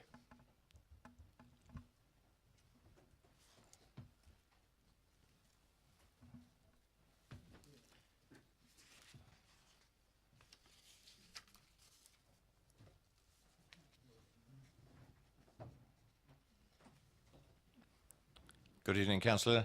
You have 4 minutes. Good evening, thank you. Yes. I was actually on the committee when we actually threw this out in 2016. And I am bemused that actually no enforcement action seems to have been taken in that time. And let's talk about the issues of the licensing. But licensing is no more relevant to this application than building control. I mean, the applicant had the opportunity to appeal, and I see from what so apparently they put it in but didn't put it in correctly. But they've had six months from 2016 to do that, but obviously didn't do anything about that. But obviously where this concerns me is obviously I'm fortunate I don't live next door to it. I live in Overton, but we have the same problem in Overton where the takeaways there have often tried to increase their opening hours after 11 o'clock, which is plenty late enough because as far as the government's concerned, night time is 11 p.m. till 7 a.m. in the morning. And in fact, recently we had an attempt by this council to try and reduce one of the factories in my ward, the Bombay Sapphire, to stop them having HGVs 8 o'clock in the morning, which they thought was unreasonable. But 7 a.m. is considered to be the shut-off point for night time. But 11 p.m, even if you're open till 11 p.m, the reality is you're not going to chuck everyone out at 11 p.m. Often you're going to get some sort of carry over from that, and then they're in the streets, and then so that in reality the people are still causing a problem potentially up till midnight. And for the people who live in this area, that is a real problem because they are trying to get to sleep. And the point is the issue with the pubs, as people have said, people drink in the pubs, they don't drink in the street usually, so that's less of an issue there. And the other point is most of the pubs have been there for hundreds of years, and until World War One, they could open any hours they like. That's why they don't need a change of use or planning permission to change their hours, is because they were never restricted. They were in place before the 1948 Town and Country Planning Act, so it's not an issue for them. Places like this was not always a kebab shop, strangely enough. It was another shop, and these have changed. So these have gradually crept into these sort of urban areas, and no one minds them being there, but what all the people are asking is that they close at a reasonable hours. And the danger is if you allow this one to stay open until later, then we'll come forward, or the other ones in Whitchurch will want to compete, and the ones in Overton will say that's not fair, we're being restricted. Tadley, they'll do the same. Chinham, wherever these district centres are, we will all have the same problem there, and it will impact on these people. No one is that desperate they need a pizza. People are not starving in this country. They don't need a pizza at that time of the night. So, thank you, Chair. Thank you. And any questions for Councillor Tilbury? No. Thanks very much. Questions to officers? Councillor Bound. Just a brief one. I am a bit mystified as to what has changed between our refusal in 2016, was it, and the officers bringing forward a recommendation to extend the opening hours now. I don't think anything's changed, so perhaps you could explain it to me. Thank you, Councillor Bound. So the difference mainly between the two applications, let me start with a point that isn't different in the sense that the officer recommendation last time was to approve in 2016, and it obviously got overturned. And so again, the officer's recommendation is to approve. But what is different from that application to this application is that we have a planning support document which details a lot more of the comparisons between the various other establishments that open later. So that detail that we've got now is greater. That's in support of the application.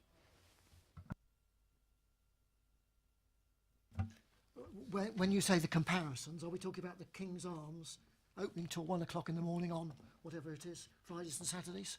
Is that the comparison? Yes, that's a comparison. They also refer to, bear with me, sorry.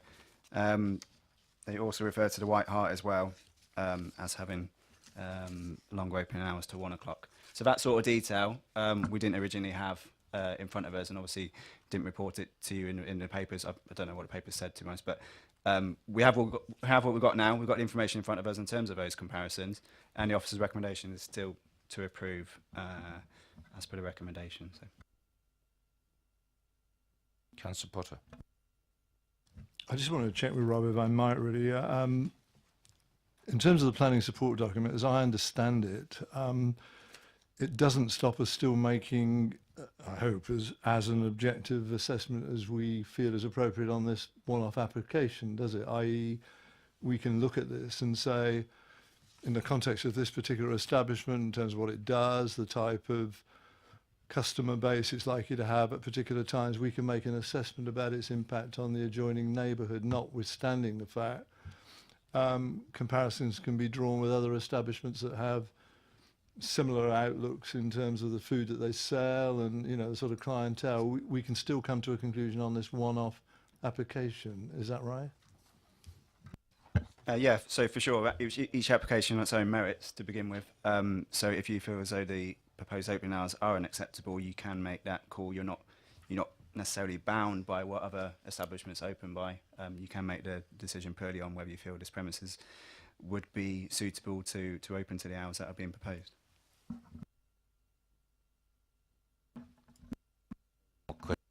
Councillor Potter. I mean, it's probably just me, really. I'm always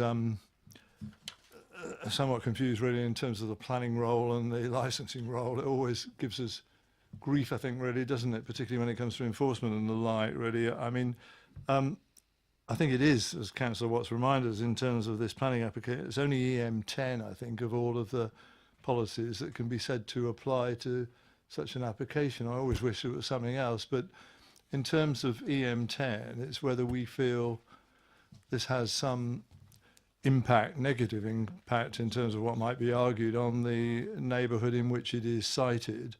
And if we don't, then it goes under the heading of EM10, it could be supported. But conversely, if we felt it does have that negative impact, the same EM10 provision applies. Sorry, it's a bit of a rhetorical, but I mean, that's the situation we're faced with, isn't it, really?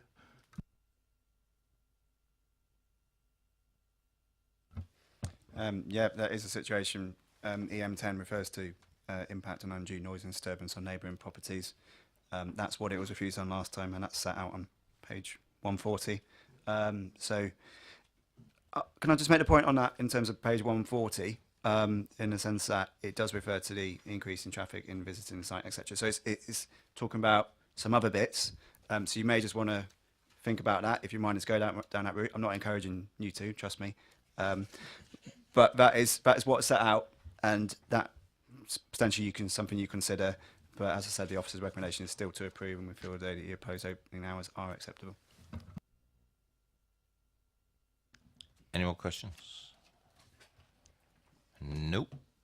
Debate? Councillor Robinson. Thank you, Chair. Go on, mate.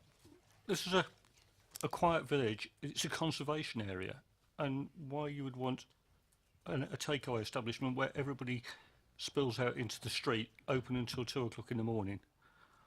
I wouldn't want it where I live, and I wouldn't want to impose that on anybody else. And I think that similarly to the other establishments, which are pubs where everybody stays in, are irrelevant to the discussion. So I wouldn't want it in my village. I wouldn't want to impose it on anybody else's village. I think it's totally against, whereas the reason for approval says it complies with EM10, I think it's totally against EM10, and I recommend refusal. Councillor Potter. I mean, supplementing what Councillor Robinson said, really, but I mean, this is a dilemma I think we face, don't we, with this type of establishment within established residential areas. I mean, it's not a mile away from arguments that we had in terms of Poplar East when we were looking at the Marston's application for a new pub restaurant there, and I don't doubt for a second, I have to say, people who live nowhere near the establishment in question like the idea of being able to dip in and dip out as they like and then disappear back to their nice, quiet, idyllic residence somewhere else, really. But the people that pick up the pieces, literally, on occasions are the nearby residents, and it's whether that is reasonable and acceptable. And it just seems to me that in terms of the way this type of establishment should coexist with that residential neighbourhood, it's getting the right balance, and I think it's the reasonable balance about what are people's needs, a bit like Councillor Tilbury was saying, and what is broadly acceptable to those people that live there, want to go to sleep at reasonable times, don't expect their sleep to be disturbed in the early hours of the morning, as we would all say we would like. And to that extent, I just think the opening hours that currently apply, albeit they don't seem to be operated effectively and not enforced effectively either, so that's a matter for others. But in terms of what they're described as now, are adequate for this type of property, this type of facility in this area, and therefore I would resist this application tonight as I did last time. Councillor McCormick. I think most of what I wanted to say has been said. In terms of it's a cumulative effect. I think we've got pubs that are opening late and they're chucking out, and then you've got eateries that want to be open even later. I happen to have had similar experiences when up in Scotland, where they the home of late licensing. It was the genesis of the 2003 Licensing Act in small Scottish towns, miles away from anywhere. The noise, especially in the summer, can be absolutely horrendous till 2-3 o'clock in the morning. It doesn't die down. What you want, if you're trying to get your head down and get to sleep, is for people to disperse, go away. Having a late night eatery, especially a small one without much room on premises, inevitably you're going to have people queuing up outside and spilling out to eat. So I think there's all sorts of concerns I have in terms of noise and in terms of environmental rubbish or whatever. I'm minded to refuse this one as well. Thank you very much. Any more debate? No, it's been proposed and seconded for refusal, and the reasons I think have been explained. It's the reverse of the EM10 approval recommendation turned around, similar to the last refusal. All those in favour of refusal?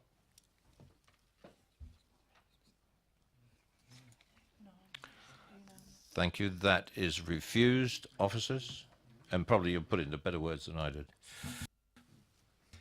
Thank you, Chair. Can I just ask for clarification on one point? So we've had reference to reversing the reason for approval, which refers to undue noise and disturbance impact on neighbouring properties. But the previous reason for refusal went into a bit more detail. So is it proposed that the refusal is based on a reversal purely of the reason for approval, or are we simply wanting to repeat what we previously refused it on, if that makes sense? Thank you, Rob. Can you tell us what the wording was that was refused on last time, please? Yeah, it's set out on page 140, if you want to read along with me. So the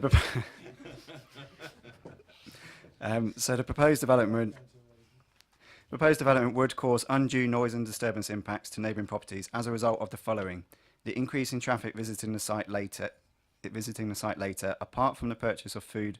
All activity associated with the use takes place outside, and the increase in disturbance on Christmas morning and New Year's Day. As such, the proposal does not comply with policy EM10 of the local plan.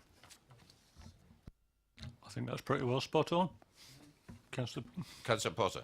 No, I was only going to say the way we wrote it last time, it might be better just to say the increase in traffic visiting the site at later hours, because I mean later than what? I mean, but I'll leave that to those that are better with English than me, but I mean, certainly that needs slight change, doesn't it? Yeah. The officers have taken that on board. Okay, thank you. Anything else, officers? Nope. Right, thank you. Item 4.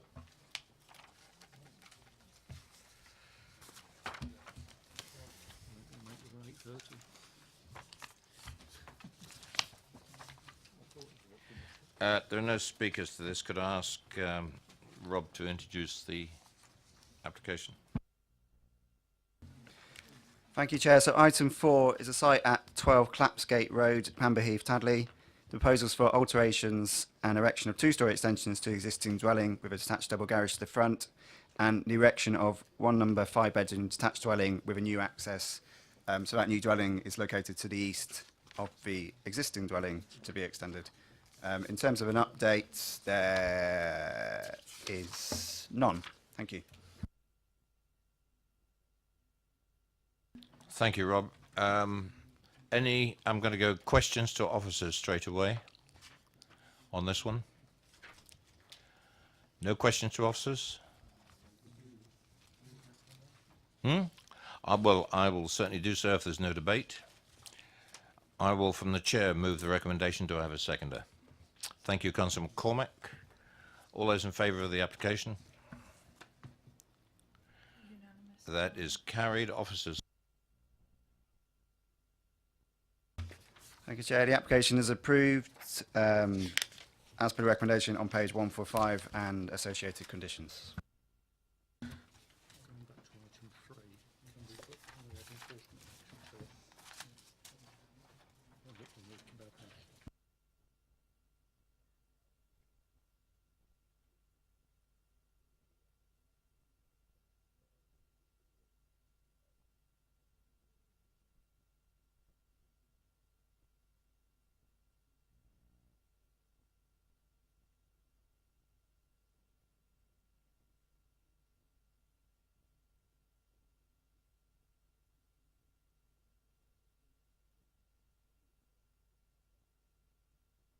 Right. Could I ask Mrs. Trafford to come forward, please?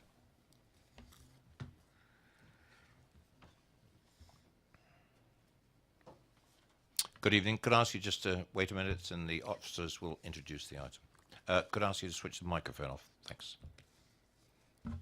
Thank you, Chair. Item 5 is site address 18, Beaconsfield Road, Basingstoke. It's the erection of a wooden shed and erection of wooden gate to the side of the property. Just for a point of clarification, the wooden shed is already in situ, whereas the wooden gate is not and is being proposed.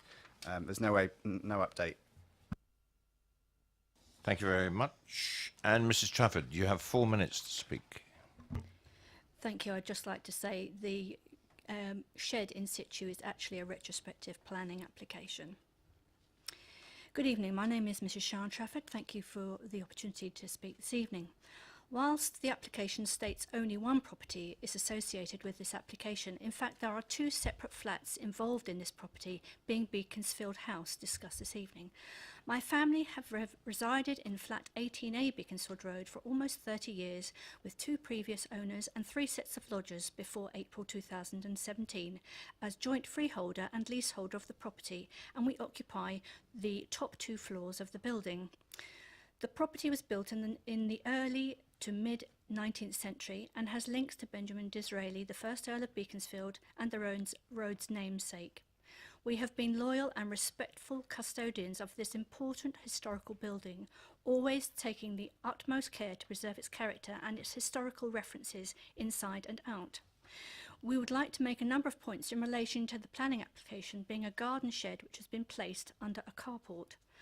Whilst the planning officer's report states the shed, being not of particularly high quality of appearance, will not be seen behind the applied for wooden gates from the road by the general public, and so therefore not contravening conservation area rules, we as joint owners of the property, who are also members of the general public, will still continue to have to look down on this most odd and unsatisfactory arrangement every day. The shed being applied for has currently virtually nothing within it and has been placed in this position in order the lodger of flat 18 has somewhere to store a bicycle. However, the carport space behind the shed is currently being used to house all sorts of items such as shelves, tools, buckets, boxes, etc., all of which would normally be stored in the shed. We have concerns such items would cause an environmental health issue in the future, whilst noting the occupier has an obligation to remove waste as a tenant. We have no doubt that once permission is granted for the gates, the whole area of the driveway behind these gates will be used as storage instead of it being kept clear and for its original use as a carport. We have concerns that the emergency services would find it difficult to access the back of the property in the case of an emergency, as they have had to do so in the past.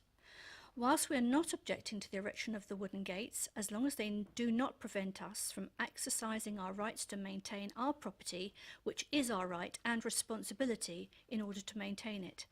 However, we have concerns the current arrangement of a shed under the carport with all the additional items currently behind it will.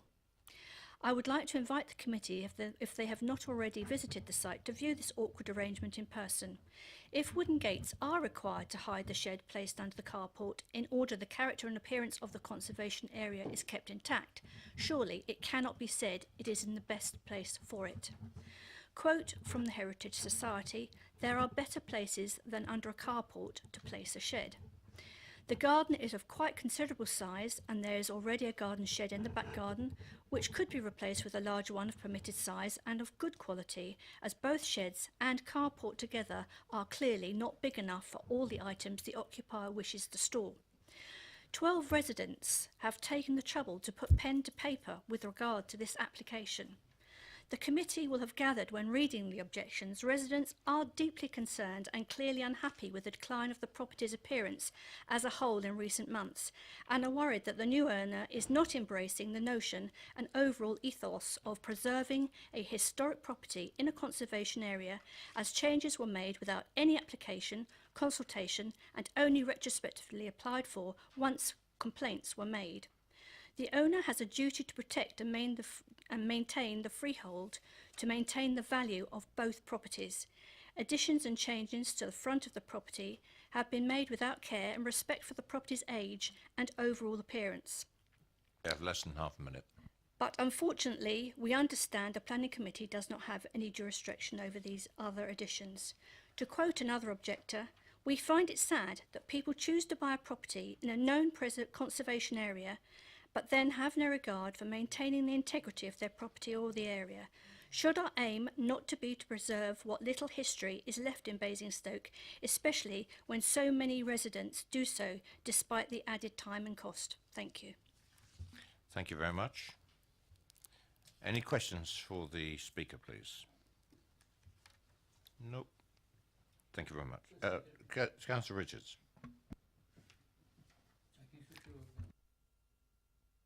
Thank you, Chairman. So, just for clarification, as I understand it, you own this building, or just the top 2 floors? We own the top 2 floors. So the person on the ground floor, then he's the rightful owner of that area, and presumably a part of the garden? Yes. Could you put your microphone on now? We play microphone tag here. On the left-hand side of the property, we own the driveway and the garden. And then on the right-hand side of the property, looking at the front of the building, that side is owned by the downstairs property. But we have an all-round duty to the whole building, and we have to have access. We have to be able to have our windows cleaned and so on. And the wooden gates, we can ask permission to go behind for the window cleaners to access the back of the property, but we do need to paint the windows, and if anybody were to come and actually look at the house, they would need to be able to see the back of the house and be able to walk around it. Thank you. Could you, microphone, please? Thank you. Councillor Bound. Hello. You do have access to the rear garden, presumably on the right-hand side of the property. It looks like it on the plan. That's all. No, only to a certain, in line with the back of the house. Our back garden is much smaller. The downstairs property owns the whole of the back of the property. We own down the side of it. So we can't go into the back garden from our side. Councillor Potter. We could just have the picture up again, Chair, of the shed front elevation with the carport. Is that possible, please? Okay. Hello. Could I just check? I mean, I think you were speaking about the sort of visual impact you have looking out from your first floor window.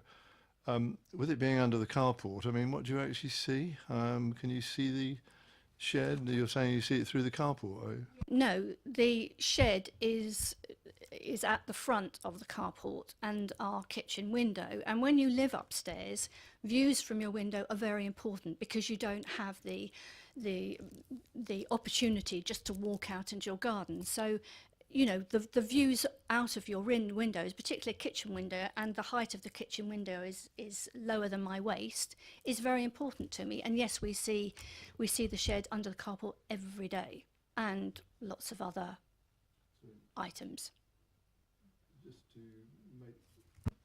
Just to make the point, if I may, I guess the obvious point really, when you look at your kitchen window at the moment, you see the carport roof. The difference would be you'd see the shed under the carport, really. That's the difference, really, is it? No, we see the carport roof and the shed.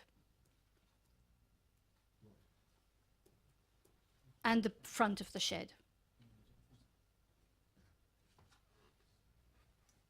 Any more questions?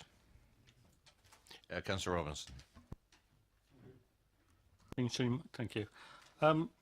Just in your normal daily life, you would have no reason to go down the right-hand side of the property as you're looking at it. Your main access in your normal daily life would take you down the left-hand side of the property. Am I getting that right?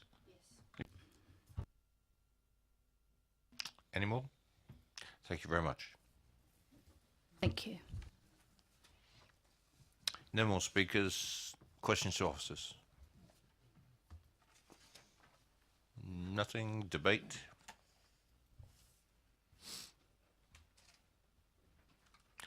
No debate? Do you want me to move it from here? Councillor Potter? I mean, it's always a bit amusing when we talk in terms of the proposal would preserve the character and appearance of the conservation area, isn't it? You know, when we're talking about a wooden shed, but trying to be serious about it, which I am. I mean, genuinely, I don't think it's that objectionable, and I support the officer's recommendation for approval. I think that I can think of a lot of things that would be more attractive, but on balance, in terms of finding a proper reason for objecting to it, I would struggle, as have the officers, obviously, and to that extent, I say support their application. Oh, sorry, their recommendation. Do I have a seconder? Councillor McCormick. It's been moved and seconded for approval as per the officer's recommendation. All those in favour?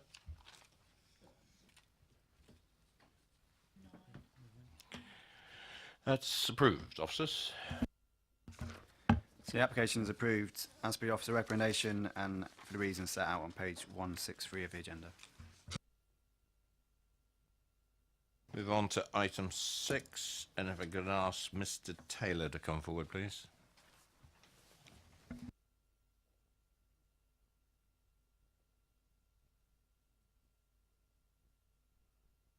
Good evening, Mr. Taylor. If you'd just like to sit tight, and we'll present the application. Officers. Thank you, Chair. This is an application for a 3-bed dwelling as an amendment to a previously approved scheme on the site, which includes the provision of 2 dormer windows to the front elevation, 2 conservation roof lights to the rear elevation, as well as the retrospective inclusion of conservation roof lights in the garage to the rear. Members' attention is drawn to the update paper and the viewing report, and the officer's recommendation is for approval. Thank you very much. And Mr. Taylor, you have 4 minutes. Good evening. I'm speaking on behalf of Hannington Parish Council. To put the latest planning application into context, it's necessary to review how the current position has evolved. In April 2015, an application was made for the erection of a 3-bedroom dwelling. The plans showed bedrooms on the ground and first floors. The Parish Council considered the application and registered its objections that a 2-storey development in this location will significantly alter the current rural street scene which surrounds the village green. The Development Control Committee refused the application. An application was then made in August 2015 for a 2-bedroom dwelling. The plan showed a 2-bedroom single-storey dwelling. The applicant informed the Parish Council that the ridge height would be lower than that of Rose Cottage. Accordingly, the Parish Council decided not to raise any objections to this application. The Development Control Committee meeting approved the 2-bedroom application on the 13th of January 2016. At this meeting, Councillor Taylor asked, "What are the maximum ridge heights of the new building and of Rose Cottage?" The applicant's agent replied, "The maximum ridge heights are about 6.2 metres from the ground for the new build and about 6.9 metres from the ground for Rose Cottage." But once the roof beams were in place, it was clear that the ridge height of the new dwelling was noticeably higher than that of Rose Cottage, not the stated half a metre below it. The Parish Council lodged an alleged breach of building control with the Borough Council. There are many inconsistencies in statements about the comparative ridge heights, from the applicant to the Parish Council, from the agent to the Development Control Committee, in various website documents, and from the applicant's agent to the Borough Council, in the street scene drawing, and in the visible evidence of the new build. Inconsistencies and confusion have continued with recent amendments to the yet-to-be-completed building. On the 17th of November 2017, an application was made for a 3-bedroom dwelling addition to first floor involving 2 dormer windows to the front elevation and front and rear roof lights. This was changed a week later with the omission of the reference to a first floor, but supporting plans show a 3rd bedroom, bath and study in the loft space. The applicant then told residents that he is simply seeking dormer windows and roof lights and only to improve the appearance. Also that the 3-bedroom description was an administrative error that the Borough Council had modified to erection of a 2-bedroom dwelling. However, the Borough Council has never issued this amendment and have confirmed the application is, I quote, erection of 3-bedroom dwelling with garage and store on land adjacent to Rose Cottage using existing access. Amended scheme to that already approved under 15.02.902 to allow the inclusion of 2 dormer windows and 3 conservation roof lights. At the Development Control Committee meeting that approved the original 2-bedroom application, Councillor Tucker asked, is putting in dormer windows even feasible to the new design? You have 1 minute. The agent said no, it is not. It is not technically possible because the windows requested by the Conservation Officer. There is no proposal to put in dormer windows in that elevation to the green. The residents, the Parish Council and the committee have been misled on 3 key aspects: the relative ridge heights, the visual impact and the dormer windows. The outcome of the application before you this evening, if approved, will be the construction of a 2-storey, 3-bedroom dwelling with dormer windows. It is difficult to see the difference between this application and the original one that the Parish Council objected to. The Borough Council quite rightly refused in 2015. Thank you for your time. Thank you, Mr. Taylor. Or is it Councillor Taylor? It is Councillor Taylor. Good. Members, any questions for Councillor Taylor? Councillor Bound. Good evening, Councillor. We visited the site on when was it? Monday, wasn't it? Yes, on Monday, and we looked at the view from the village green, and there certainly was a huge expanse of roof. The eaves, I think, were more or less at the hedge level. Would you perhaps go along with me in feeling maybe that the dormers actually would improve that roof? Never mind what's happened and your sort of take on the ridge heights and so on. The actual dormer in that roof, do you think it would improve the look of it? I'm not sure it's my place really to give that opinion. The only thing I would say is that if the original plans had been adhered to, there would be a chimney breast across that roof. Now that's not been put in. So the reason that you get a blank expanse to a certain extent is the fact that the original design with the chimney breast going up through that centre of that roof there has actually not been put in. The reason for asking was that if you're representing the Parish Council, the fact is that that building is there as it is. And I just wonder whether the Parish Council had considered the look of the building with the dormer, that was all. We have, and I can see where you're coming from, I must admit. Our real concern, though, is that if we accept this, we're laying ourselves open to people making applications. They then have to amend that application. They then come back at a later date, having made changes without consent, and end up with what was originally refused without having made the proper application for it. So there is also a reason for not wishing this application to proceed from the point of view of process as well as from the point of view of the actual visual impact. Councillor Potter? Mr. Taylor, it's really just on that point, really. But I mean, as the Parish Council, obviously Parish Council dealing with planning applications, you would accept, from our position, we treat each application on its merit. And in terms of precedent, that rarely would occur, really. The fact that perhaps this has happened here for whatever historical reasons doesn't necessarily impact upon another similar, if there was such a thing, application within Hannington or that area. We treat each application on its merit and hopefully make an objective assessment on each one, as you would as a parish council, of course, wouldn't you?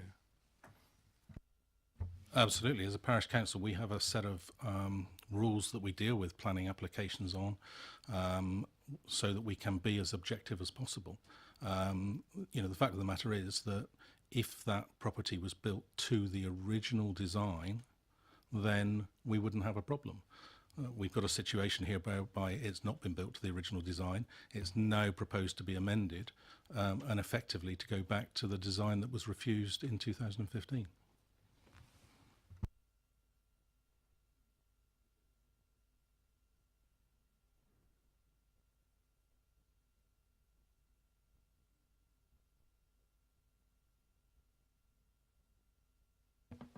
Excuse me on that one. Any more questions, Councillor Potter? No? Any more? It's the point Councillor Taylor said he couldn't answer anyway. I mean, subjectively, just looking across at the picture that we have in front of us, we see the sort of massive roof. And from my lay perspective, although it was based on something years ago, I mean, I'd say that would be improved by some disturbance in that roof. And the dormer windows that I see on the plan, to me, would probably improve that, really. But Councillor Taylor probably wouldn't agree with me, but that's my view, I think, over there. When we went on the viewing panel, we actually stood a lot closer than from where the photograph was taken, and that's quite a roof. And no more questions, Councillor Taylor? Thank you very much, Councillor. Claire Kinnair, please. Maybe I should have said Kinnear. Yes. Good evening, and you have 4 minutes. Yes, that's all. That's it. Okay. Good evening. I'm here on behalf of the 18 resident objectors. We fully support the Parish Council comments and object to the amendment. And we believe we and the planners have been misled throughout. The plot overlooks and is just 10 metres from the village green and is described as a key position in an area of outstanding natural beauty. In 2016, the committee gave approval for a single-storey, two-bedroom dwelling. We would not be here tonight if the architects and applicants had respected the sensitivity of the location and the committee's approval. But the building is much higher than normal for a single-storey dwelling, and it has greater impact than indicated by the architects, applicants and BDBC planners. They have consistently said the building would be lower and less obtrusive. Just a few examples. There will only be glimpsed views. It will still be single-storey, lower than Rose Cottage, which would help overcome previous concerns in relation to hierarchy and relationship to Rose Cottage. Mr. Townsend has said the new build is lower than Rose Cottage by just 10 centimetres. But each building has been measured from its base, which ignores that the new build is on visibly higher ground than Rose Cottage. So it's not surprising that the new build looks higher. It almost certainly is. Surely, though, the approval of any new development is judged primarily on the impact on its surroundings. And this building has a considerable impact on this location. We've been told it has been built to plan, but it hasn't. The plans show a central chimney as a notable feature. The roof is now built, but the chimney is missing, no doubt to allow for dormer windows.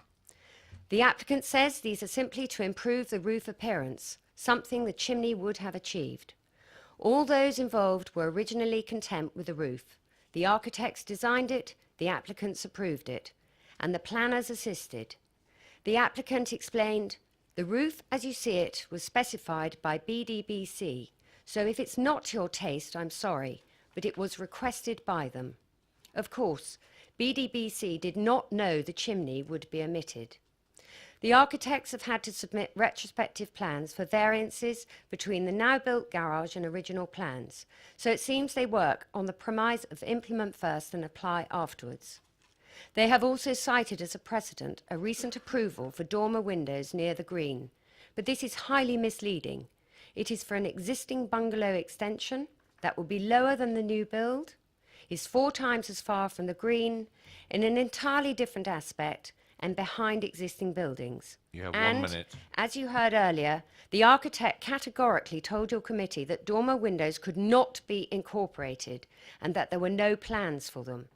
It could reasonably be argued that if the response had been in the affirmative, the committee may have refused the application.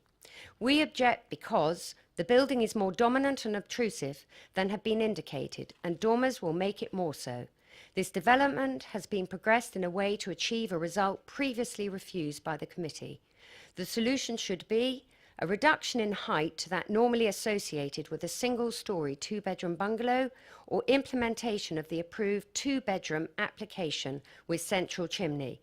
We wouldn't be here tonight if the location and the committee's previous approval had been respected. Thank you. Thank you very much.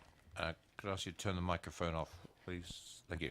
We play ping pong with microphones. Members, any questions? Councillor Bound. Hello. The building has actually been, I think, constructed, was it 10 centimetres lower than the ridge height of Rose Cottages? Would you agree with that? I would disagree. That building is way more than 10 centimetres. The new build is lower than Rose Cottage. I'm sorry, I can't see that it's 10 centimetres lower. I mean, the new build is way higher than Rose Cottage. But Mr. Townsend did quote, it's just 10 centimetres lower than Rose Cottage. But that must be how the land lies. But as we know, how the land lies. I think my point is that it is 10 centimetres, albeit the land is higher, so the building appears high, or the building appears higher. But the actual ridge height is 10 centimetres below, so it complies with the planning as granted. Any other questions, Councillor Potter? I just wanted to check with you really on the evidence we have in front of us. I mean, you're speaking, you say, on behalf of 18 people who are objectors, and you know, clearly I don't know where you all live. It suggests to us as well there are 11 letters of support as well, saying probably the contrary to what you're putting forward tonight. Would you think that's about the right balance in the village, really? I'd say I've lived in the village all my life. The 18 objectors are all from the village. The supporters are not all from the village.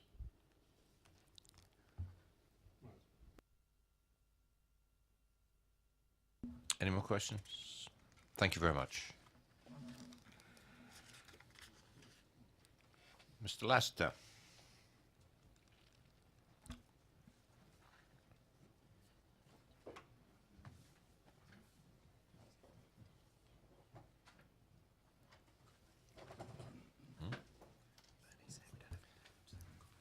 Yes. Pass that across, Bernie. Good evening again, gentlemen. You have 4 minutes. Thank you, Chairman. I am accompanied by the applicant, Mr. Pointer-Smith. That was pre-arranged. I'm also not the agent for this application, but I'm standing in for Peter Matthews, who's had surgery and is incapacitated for the next 6 weeks. So he apologises, and he's asked me to read the following. Thank you for inviting me to speak this evening. Your planning officer brings this application to your committee with a recommendation for approval.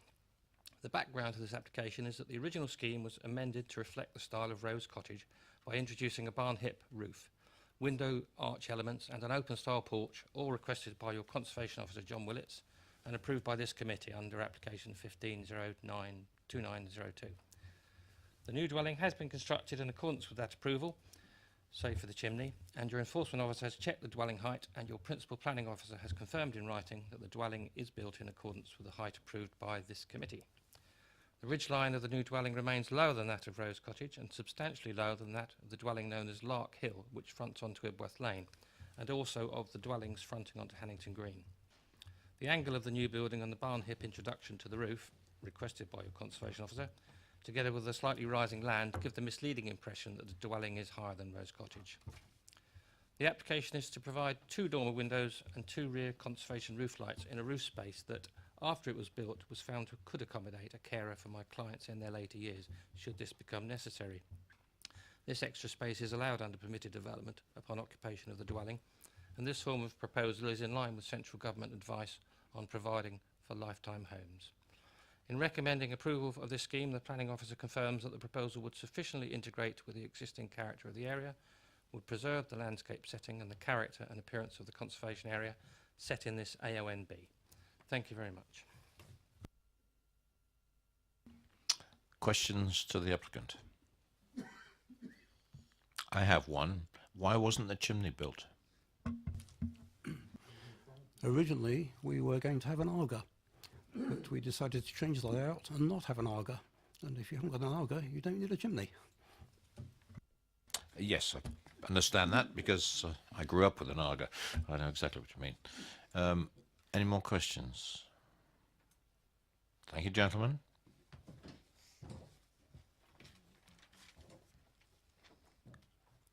Councillor Sherlock, you are the ward councillor. You can speak now or use it to the debate. I don't mind which, but you have the opportunity to speak as the ward councillor.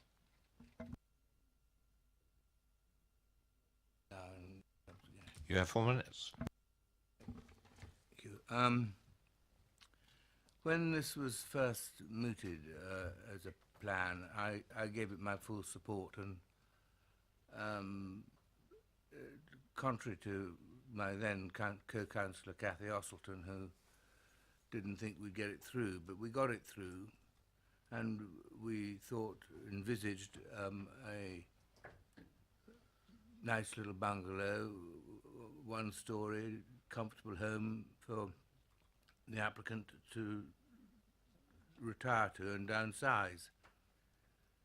What we have got is a sort of monster leering over the village green, and that village green is very iconic. Is that English? No, it's iconic.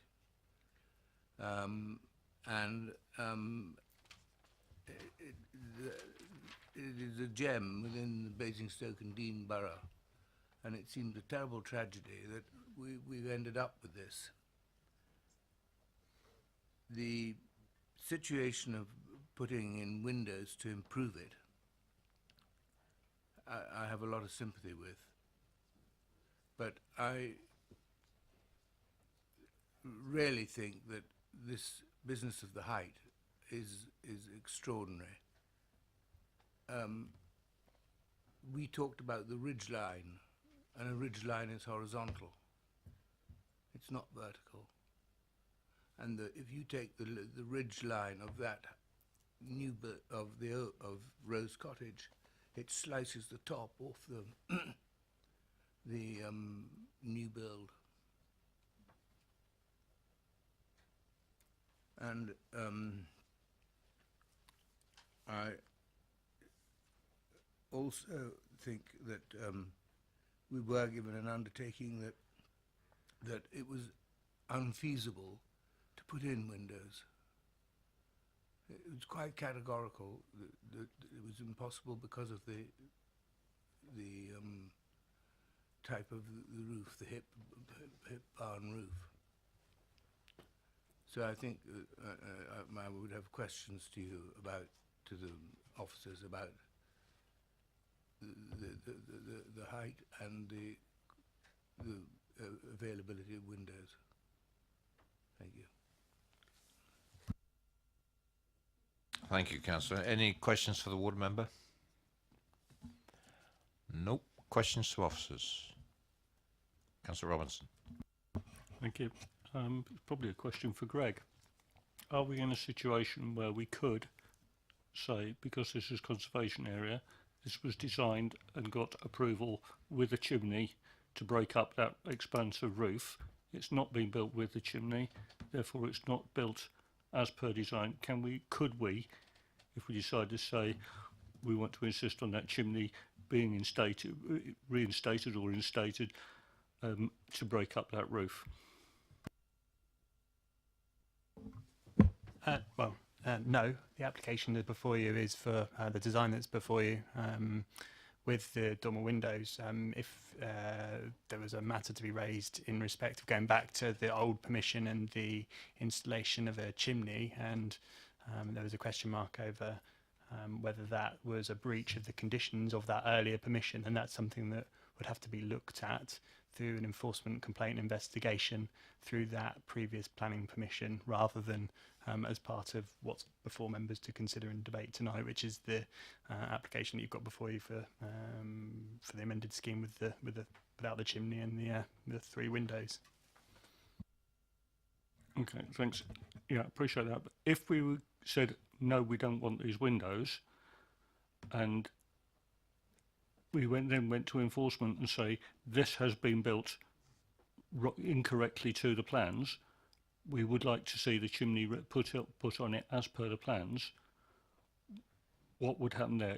Is that chimney enforceable on the on this building because it's in a conservation area? Is it effectively, is not having the chimney, does that put it in breach of permitted development rights? If there was a complaint to the enforcement team in respect of the chimney not being built and therefore the development not being in accordance with the approved plans, then officers would need to look at the expediency for taking enforcement action for a breach of the plans with that application. So that would be a consideration that would follow assessment and consultation with the conservation officer, and then any enforcement expediency would be agreed with the ward members. I've got a question, if I may, Councillor Potter, you can follow me on. It's been mentioned by 2 of the speakers this evening, this business about a categoric statement by an officer, I presume, by somebody, that there was no possibility of windows being put into that roof because of the design of the hip barn design of the roof. The architect, Peter Matthews, made the statement, and his words were no. Councillor Tucker said to him, "Is it feasible with the new design?" And he replied, "No, no, it isn't." That seems to have been evidence from a previous committee on this particular structure. I find it kind of contradictory that the architect has made a categoric statement, and yet we've got something before us that possibly is impractical to implement. Is that a matter for us consideration? That's what's in front of us tonight, and that's a matter of record that we've just heard. I think what's before you tonight are the plans as proposed. There's a clear loft space that's shown on the it's in the agenda paper on page 192. There is accommodation in there with a stairwell up the middle. I don't see why you wouldn't be able to access it. So I don't think you'll be in a situation whereby you'll be approving something that then isn't implementable. What the agent said before in a previous application, I can't comment on. It may be they've used different roof trusses or something like that. I don't know what the intention was before. But from what the plans show now and the cross-section that's provided, there's room in the roof to put accommodation. And my next question, how many bedrooms in this property? There's 3. Thank you. Councillor Potter.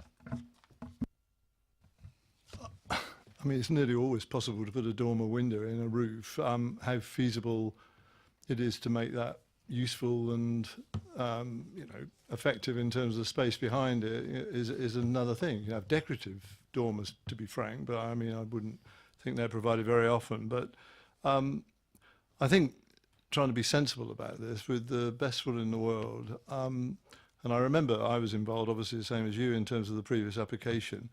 The chimney in the roof, I mean, yes, was supposed to be practical in the sense that it related to a fireplace or some other unit, but it was obviously going to break up the roof space, the roof that we saw from the outside.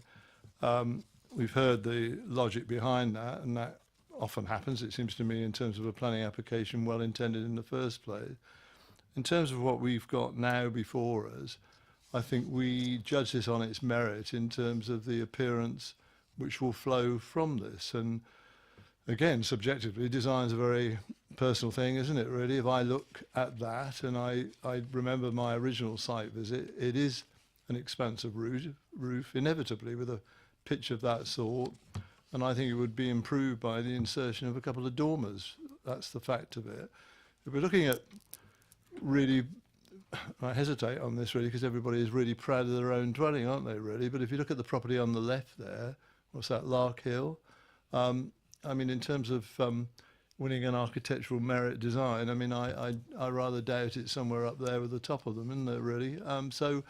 And these are properties that overlook Hannington Green, aren't they, really, which is this A, O and B bit. But certainly in terms of this property we have in front of us tonight, I think it would be improved by this proposal.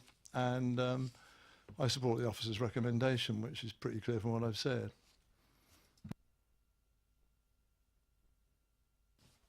Councillor Bound?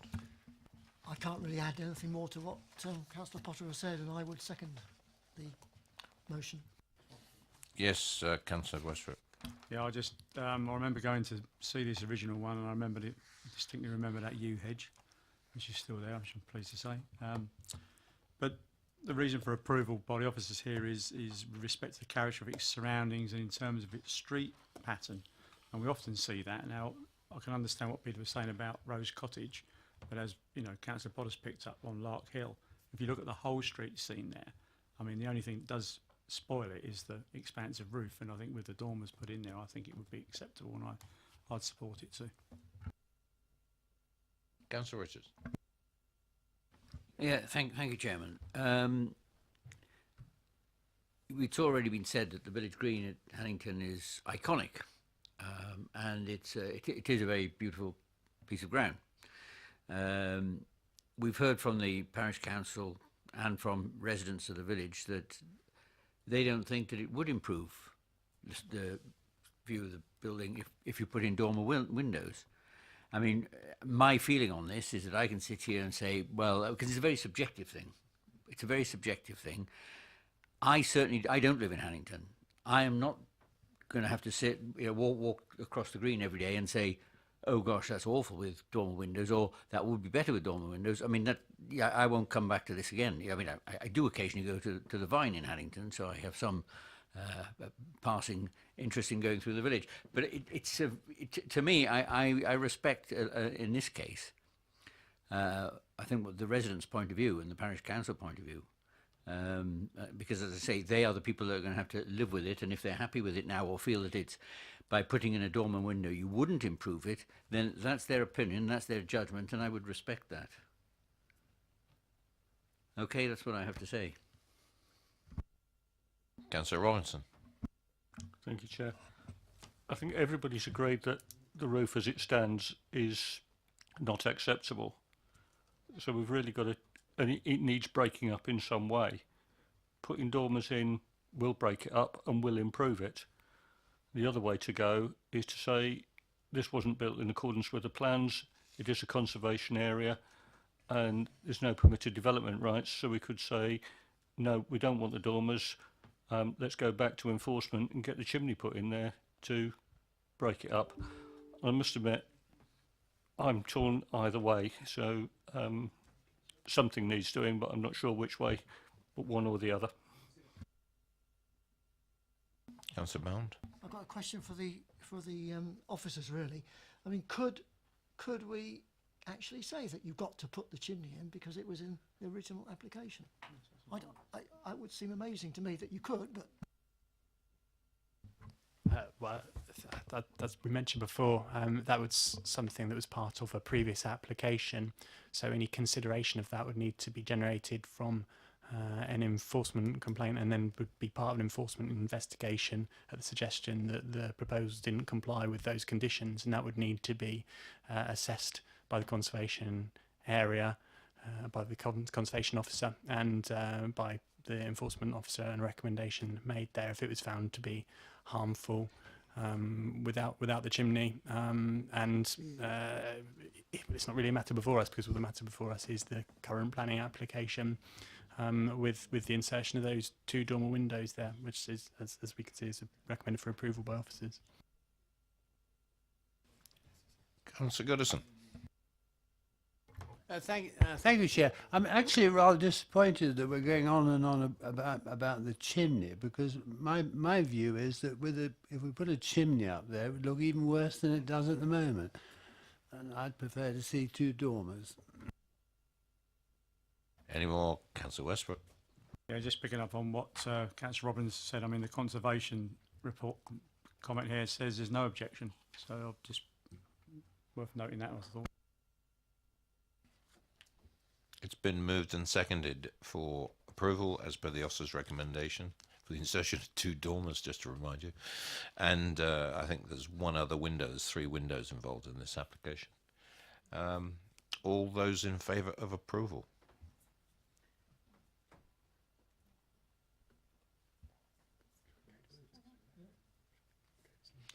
All those against?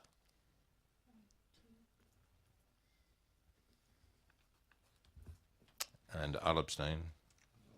And 3 abstentions. The motion is carried.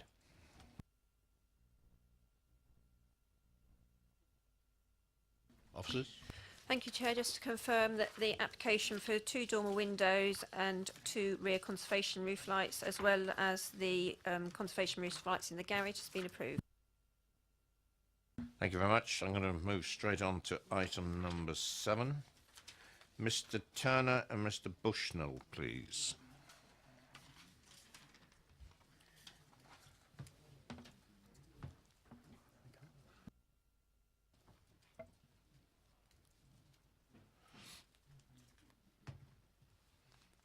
Yeah, he's been sick.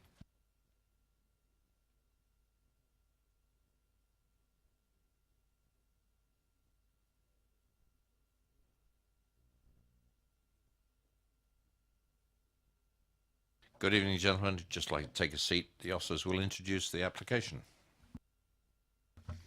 Thank you, Chair. Item 7, site address at Silver Ring 30 Manor Road, Sherburn, St John. The proposal is for the erection of a rear, side, front extensions and 2nd storey extension to the rear to create additional living accommodation.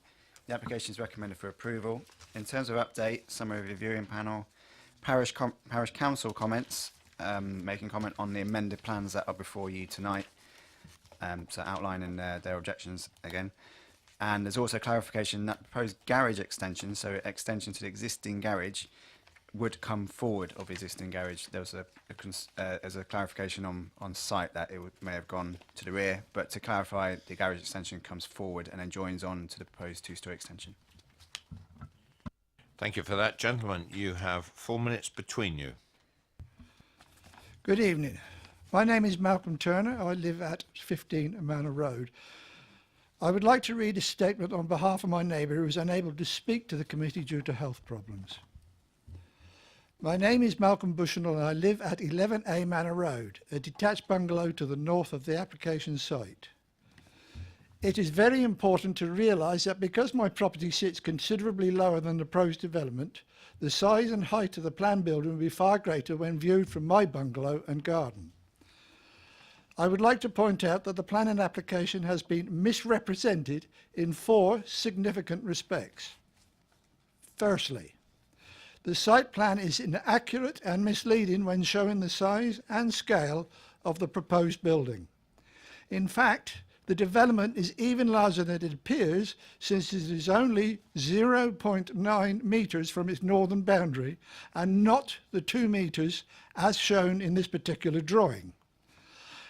As such, this proposal represents an overdevelopment of the site and would have a detrimental effect on my property and the existing street scene. Secondly, the plans are also inaccurate and misleading when showing the ground level across the site. The drawings indicate only a small change in levels when in reality there is a 0.8 metre fall from south to north. Thirdly, the officer's report has been misinformed in relation to the height of the planned building. The report states that the 6.8 metre height of the extension is comparable to the neighbouring developments and gives 14 Manor Road as an example.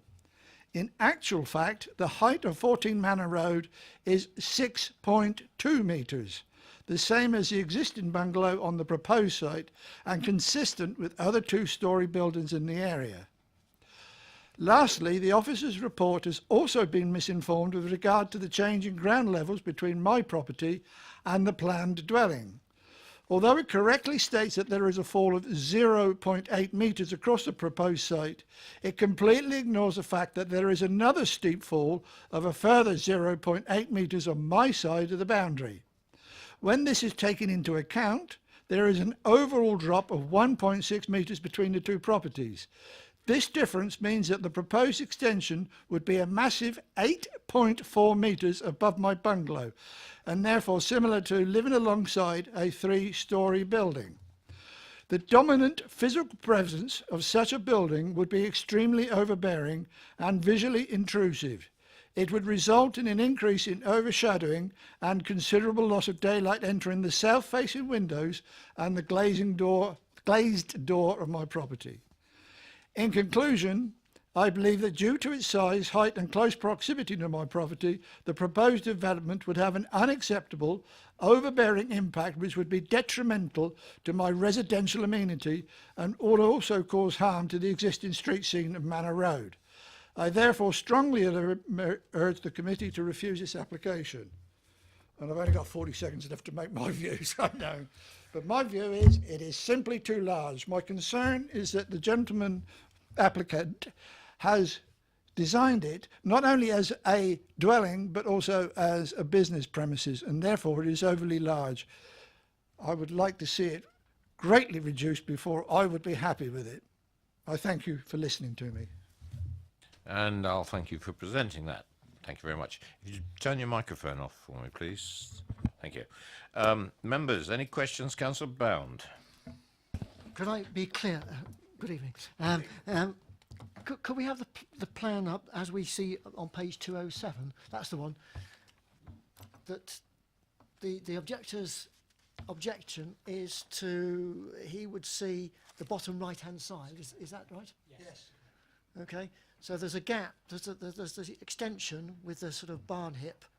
Then there's a gap back to the building, and then there's a sort of garage bit, or office, or whatever it's going to be. Yes. Okay, thanks very much. Do I have allowed to make another? No, not unless you're asked a question. Sorry. Sorry about that. Okay. Yeah, that's we're fairly strict with the rules. Yes, absolutely. Councillor Robinson? No. Okay. Any more questions? Yes, Councillor McCormack. Is there a point you would like to make?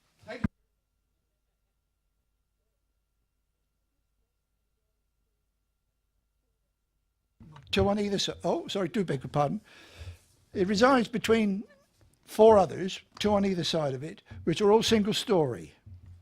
And if this is permitted to go ahead, I fear it will strike the eyeball a bit hard when you look at it. It would be inappropriate within its setting.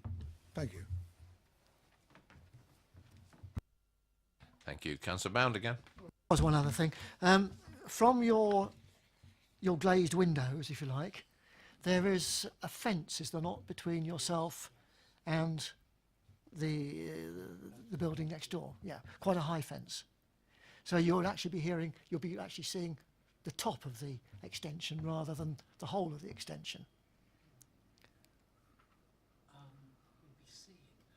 It's about the overbearing impact. Put the mic on, put the mic on. Can we get the microphones straightened up? Thank you. It's about the overbearing impact.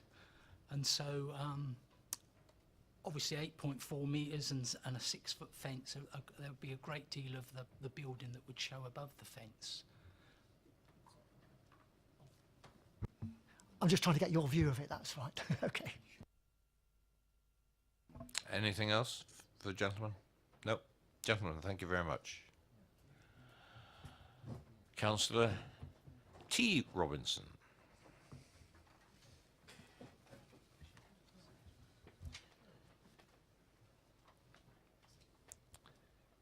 Evening, Councillor. You have 4 minutes.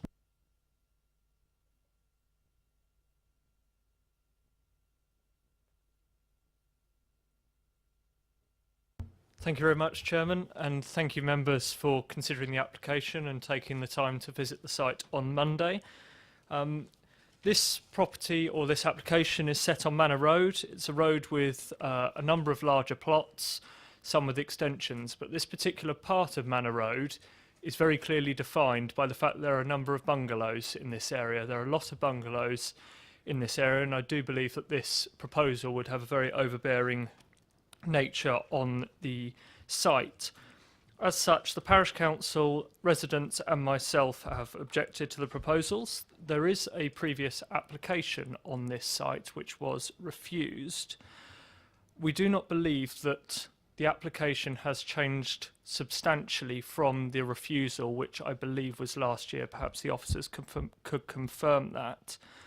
The dwelling next door, as members will have seen and heard from the resident, is considerably lower by approximately 1 metre. So you can very clearly see from that there would result in an overbearing nature on the site.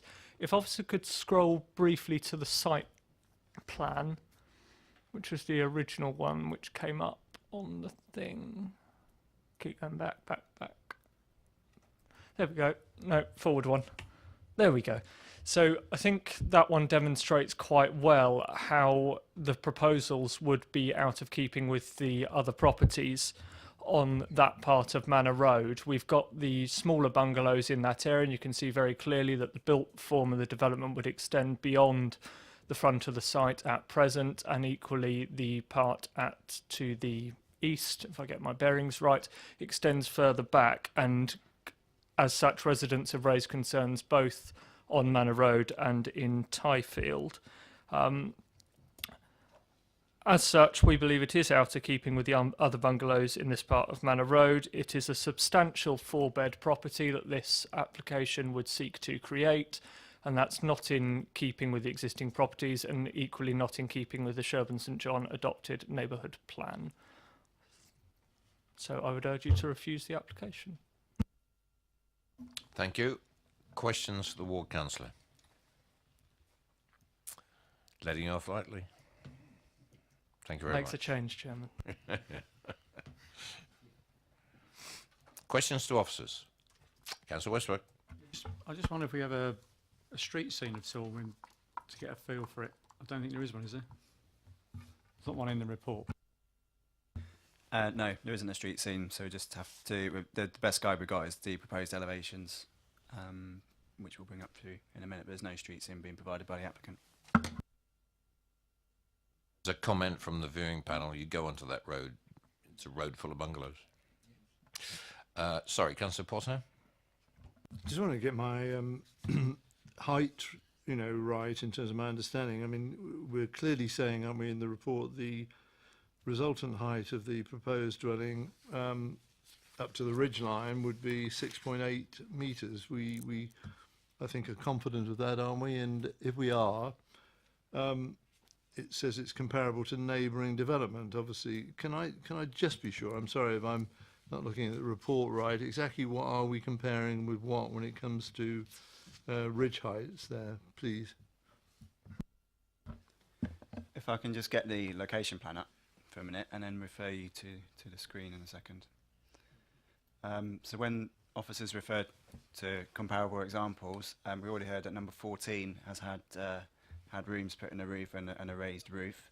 So to confirm, the height of 14 Manor Road is 6 metres, and number 9, which is just to the north of the shop. So you've got number 11 on there, and then 11A 13. So the north of number 11, that also has permission for basically a shallow bungalow, and the height of that is 6.4.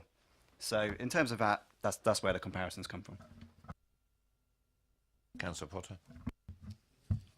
Sorry, I was going to say, it's not really a question. I was going to say all it was. I mean, and I do remember because we've had history in this road before, haven't we, when I think about it. In terms of where traditional single-storey bungalows with roofs have been converted into something else, which is an understandable way that people seek to extend their properties, this 6.8 isn't out of keeping then with those that we've looked at before, which you said were, Rob, sorry, 6.4, and so it's within that sort of parameter anyway, yeah? Yeah, that's right. And also, we refer you to page 198 of the report. The third paragraph refers to the Sherborne St John Village Design Statement, where it quotes, the bungalows are generally small with hipped roofs and well set back from the road. Many have been extended over the years. The use of the loft space as accommodation with the insertion of dormer windows is a common feature. So that, again, hopefully backs up officers' point up that they are a common feature of the area and comparable to what's in the street scene already. Councillor Robinson. Thank you, Chair. N. Robinson. Yeah, thank you, Chair. The plans shown on page 205 do show the new garage as being about 2 metres from the boundary. Now, the complainant has said that it's more like half a metre, and certainly my memory being out there, I didn't have a tape measure, was that you couldn't have got a garage into that drive and still had to have 2 metres left. And the Chairman just confirmed it. Can you comment on those measurements? Yeah, so the reference to 2 metres, I'm not sure where that's come from, and the 0.5, I'm going to hit you in the middle, so it's 1 metre. This plans scale out at 1 metre from proposed garage and the side boundary. Any more questions? Yes, Mr. Councillor McCormick. I guess it's not so much in terms of the height, but picking up on the 1 metre estimate between the site boundary and the kind of area or the profile of the proposed new building. You know, what I'm a bit concerned by that, to be honest. It's like you're looking, if you're a neighbour, you're looking out on some kind of fortress or something like that, you know, with a massive wall frontage. Is there any policy considerations on that?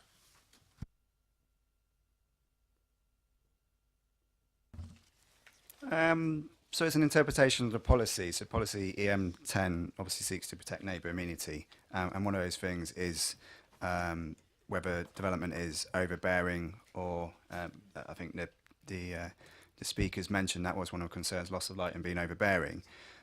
Just to give you some dimensions, so if I can get the side elevation up, the comparable side elevations between existing and proposed. So where you've got the proposed garage and then the ensuite over, the end of that flank wall is 1 metre from the boundary, that's been stated. To the hip, to the half hip there, that height is 4 metres. And under permitted development, as a side extension, you can go up to 4 metres. So taking that point after a half hip is 4 metres, and then when it goes away to the ridge, sorry, it goes up to 5.12 metres. So hopefully that gives you an understanding of perspective about how the heights would work in relation to the boundary treatment. That on the back of that, conclusion those officers that wouldn't be overbearing or result in any loss of light to, or significant loss of light to the neighbouring property. Councillor Richards.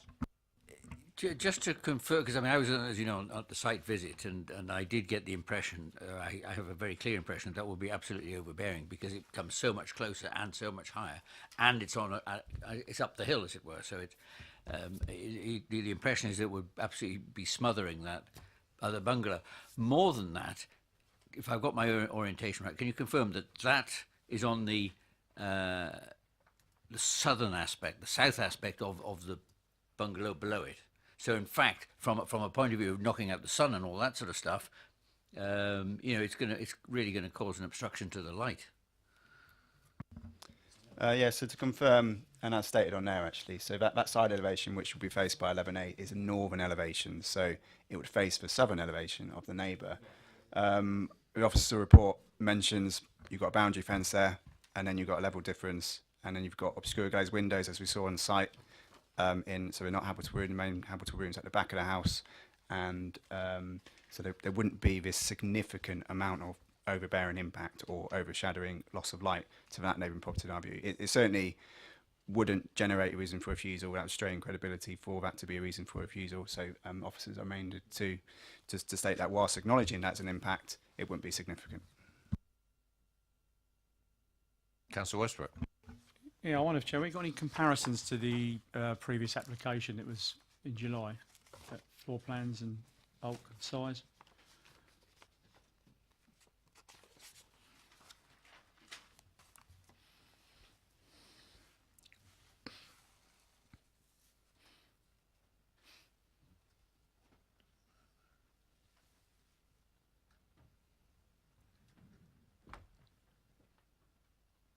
So yeah, there you go. Sorry. You turn your mic. Sorry. So up on the screen is a refusal. Just you might not be able to see the dimensions, but so we mentioned that the proposal is for 6.8 metre high, and I believe that is 7.8. 7.93 is the total height of that resultant building. So there's a marked difference between the two schemes. Hence why we refused it. There's obviously a lot more bulk added to that building as well in terms of the two-storey rear extension. So on that basis, we feel as though the previous reason for refusal has been overcome. Any more questions? Debate. Councillor Bowen first, followed by Councillor Potter. Yeah, just I'm more than willing to listen to all the opinions of the committee here, but I'm sort of, I know in which direction I'm edging. I mean, my opinion is that from the street scene, as far as I'm concerned, is no problem at all, because as has been already stated, Manor Road is changing in terms of these bungalows being converted, having to sort of using sort of loft space and adding height to buildings. I was very concerned when going down the side of the objector, the house from the objector, but when I look at the views that he would get, well, he wouldn't get any views because he's got obscured glass in the back door, I think it was, and the window that was sideways on to the planning application here, if it was built. Looking up, yes, but I looked up at a big fence, and whilst there would be some building projecting above that, I'm not sure that I could legitimately find a planning reason for refusing here, and that's my problem. I can see the objector's point of view of the overbearing, but I'm not sure that it is overbearing. I think the thought of it is possibly worse than the reality. Councillor Potter. Yeah, I mean, I think this is going to be a feature of many similar applications in the future. I mean, it's government policy really to be looking at properties of this sort. I hate to say it, in the Manor Roads of this world, really, to convert relatively small bungalows into family homes, really, and the way of doing that is largely to go out where you can, but certainly go up where you need in terms of, you know, creating 2 stories out of 1. Yes, the footprint is bigger, but in terms of overbearing, no, I don't think it is that. I think, you know, 6.8 is a reasonable ridge height for a structure of this sort, which is going to accommodate accommodation at first floor. And as I say, subsequently, and it will be a feature within Manor Road and many other places, bungalows like this are gradually going to be and progressively converted into this type of living accommodation. And that, as I said, conforms with this government's policy, probably would with any really, where the important thing is where you've got a decent amount of plot size to make sure that they accommodate new family units as against what probably historically was appropriate. So I support the officer's recommendation on this application. Right, I'm going to have a couple of minutes. I could understand Councillor Bowen's dilemma. It was so important to go onto the site over this one, because I hear about ridge heights, I hear about everything else. Councillor McCormack mentioned there's a level difference here. Now, the level difference on this application is significant. Standing down in the neighbour's garden, yes, he's got obscure glass on his living windows. You know, I believe it's a bathroom, a toilet, and a kitchen diner. But it's when you get out in the garden. If you go out in that front garden, beautifully manicured, beautifully kept hedges, and then look at, you can see the rise of the buildings next door and then further up. You can see the tops of them. So that the levels here bring this proposal into very sharp reality. And yes, if you talk about levels on a flat line, I would have no argument with it. But I have a distinct, very strong feeling that if this went ahead, the overbearing loss of amenity would be very significant. And it's not, I walked out into the street and I looked up and down the street and you could see the fall of the street like this on the roof levels. A lot of the roof levels are the same, but with that fall and the expansion of this isn't just a straight lift your roof and put 2 dormer windows in it to 6.8 meters. This is a bulky addition to the next door property. If it was a simple example, as had been quoted by the officers, of adjacent bungalows that had just gone up to that 6.8 meters and a couple of dormer windows, I wouldn't have a problem. But it's the combination of all the extension. And if you look at the site plan, the amount of space this takes up across the width of the plot, this is a significant structure. For that reason, I will not be supporting this particular application on mass bulk loss of amenity to neighbourhood buildings. And the main reason is because the levels are so significant and the bulk of this application is significant. Councillor Richards, followed by Councillor McCormack. Yeah, I mean, it was quite noticeable on the site visit, but if you look at the page 204 and 205 and compare the two, you know, the before and after site plans, I mean, you can see that this building is bloated. I mean, it's taken up a huge amount of the huge increase in footprint and takes it significantly towards its neighbour at number whatever that is, 11A, I guess.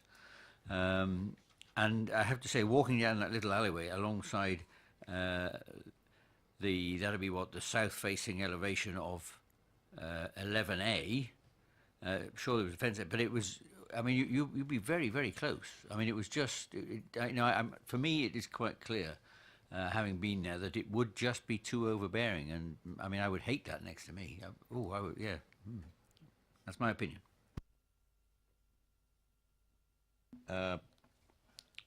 Councillor McCormack.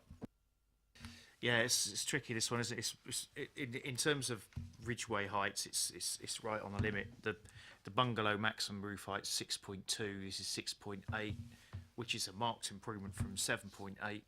But I'm more concerned, as has been mentioned by others, with the volume of this. You know, more than 100% increase in volume, the close proximity to the fence, the level. And also, I think the fact that it's to the south as well, so it's going to cut out the sunlight. This time of year, the garden is going to be permanently in shadow. The grass is not going to grow in that garden. You know, so I'm minded to refuse it, but he's right on the limit. I think it will, on balance, be too much of a loss of amenity for the neighbour. So I don't think I can support this at all. Thank you. Councillor Robinson. Thank you, Chair. At the moment, the two buildings are some 3.5 metres apart. If this goes ahead, they will be probably about 2 metres apart. Going back to the 3.5 metres, that 3.5 metres, the roof of the bungalow to be, or possibly to be extended, is sloping away from the neighbour. So it widens the, as you look up, you're in a space which is widening. The proposed garage, the slopes are the other way. The gable, all right, it's got a bit of a hip on it, but the gable actually faces the neighbour's property. So what you're actually creating is an alleyway between the two properties, less than 2 metres wide. And we're talking about a 6.5 metre high building on a bank that's already a metre higher than the complainant's garden. So we're actually, from his point of view, you're looking at something that's 7.5 metres high. And it's to the south. So, as Councillor McCormack has said, it is going to block out a huge amount of light, and I can't support it as it is.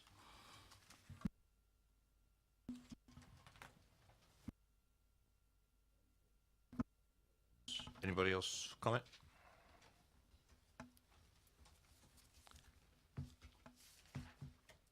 Well, I will move to for a refusal on this particular application. A seconder for that. I'm sorry. Councillor Potter and. Well, yes, but we will see. Unless you want to put a motion in for approval. Try yours first. Okay. Should we try this, officers? Right. I'm going to propose refusal with the. We're back to EM10. I've said mass loss of immunity. Everything else. Do you want anything else? EM10 1D, EM10 2.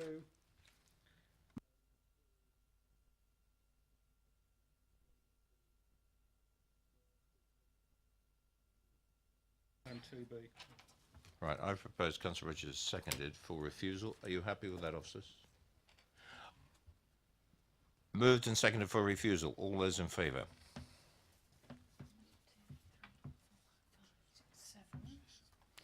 All those against? Motion's carried, officers. So the application is refused due to existing levels and a result of the overall height, depth, orientation and close relationship to neighbouring properties, number 11A. The development would result in an overbearing impact and loss of light to the detriment of a neighbour amenity, contrary to EM10. Thank you very much.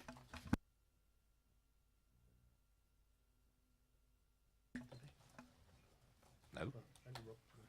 Pardon? No. Members, can I just mention that this is Rob Sims' last DC meeting before he goes back to Chichester, from whence he came. He also likes the sea and cathedrals. He's a sailor. There you go. Don't blame him, because I've been a sailor in my time as well, so I know a lot of it. So no, Rob, I'd just like. I hope this is from the committee that I wish you all the very best in your next position, and thank you very much for your efforts and your advice over the years. Thank you, Chair. You're going to make me cry, but thank you very much. That's one thing I'm not going to do. You can hug it out. Thank you all. Meeting's closed. Have a safe journey.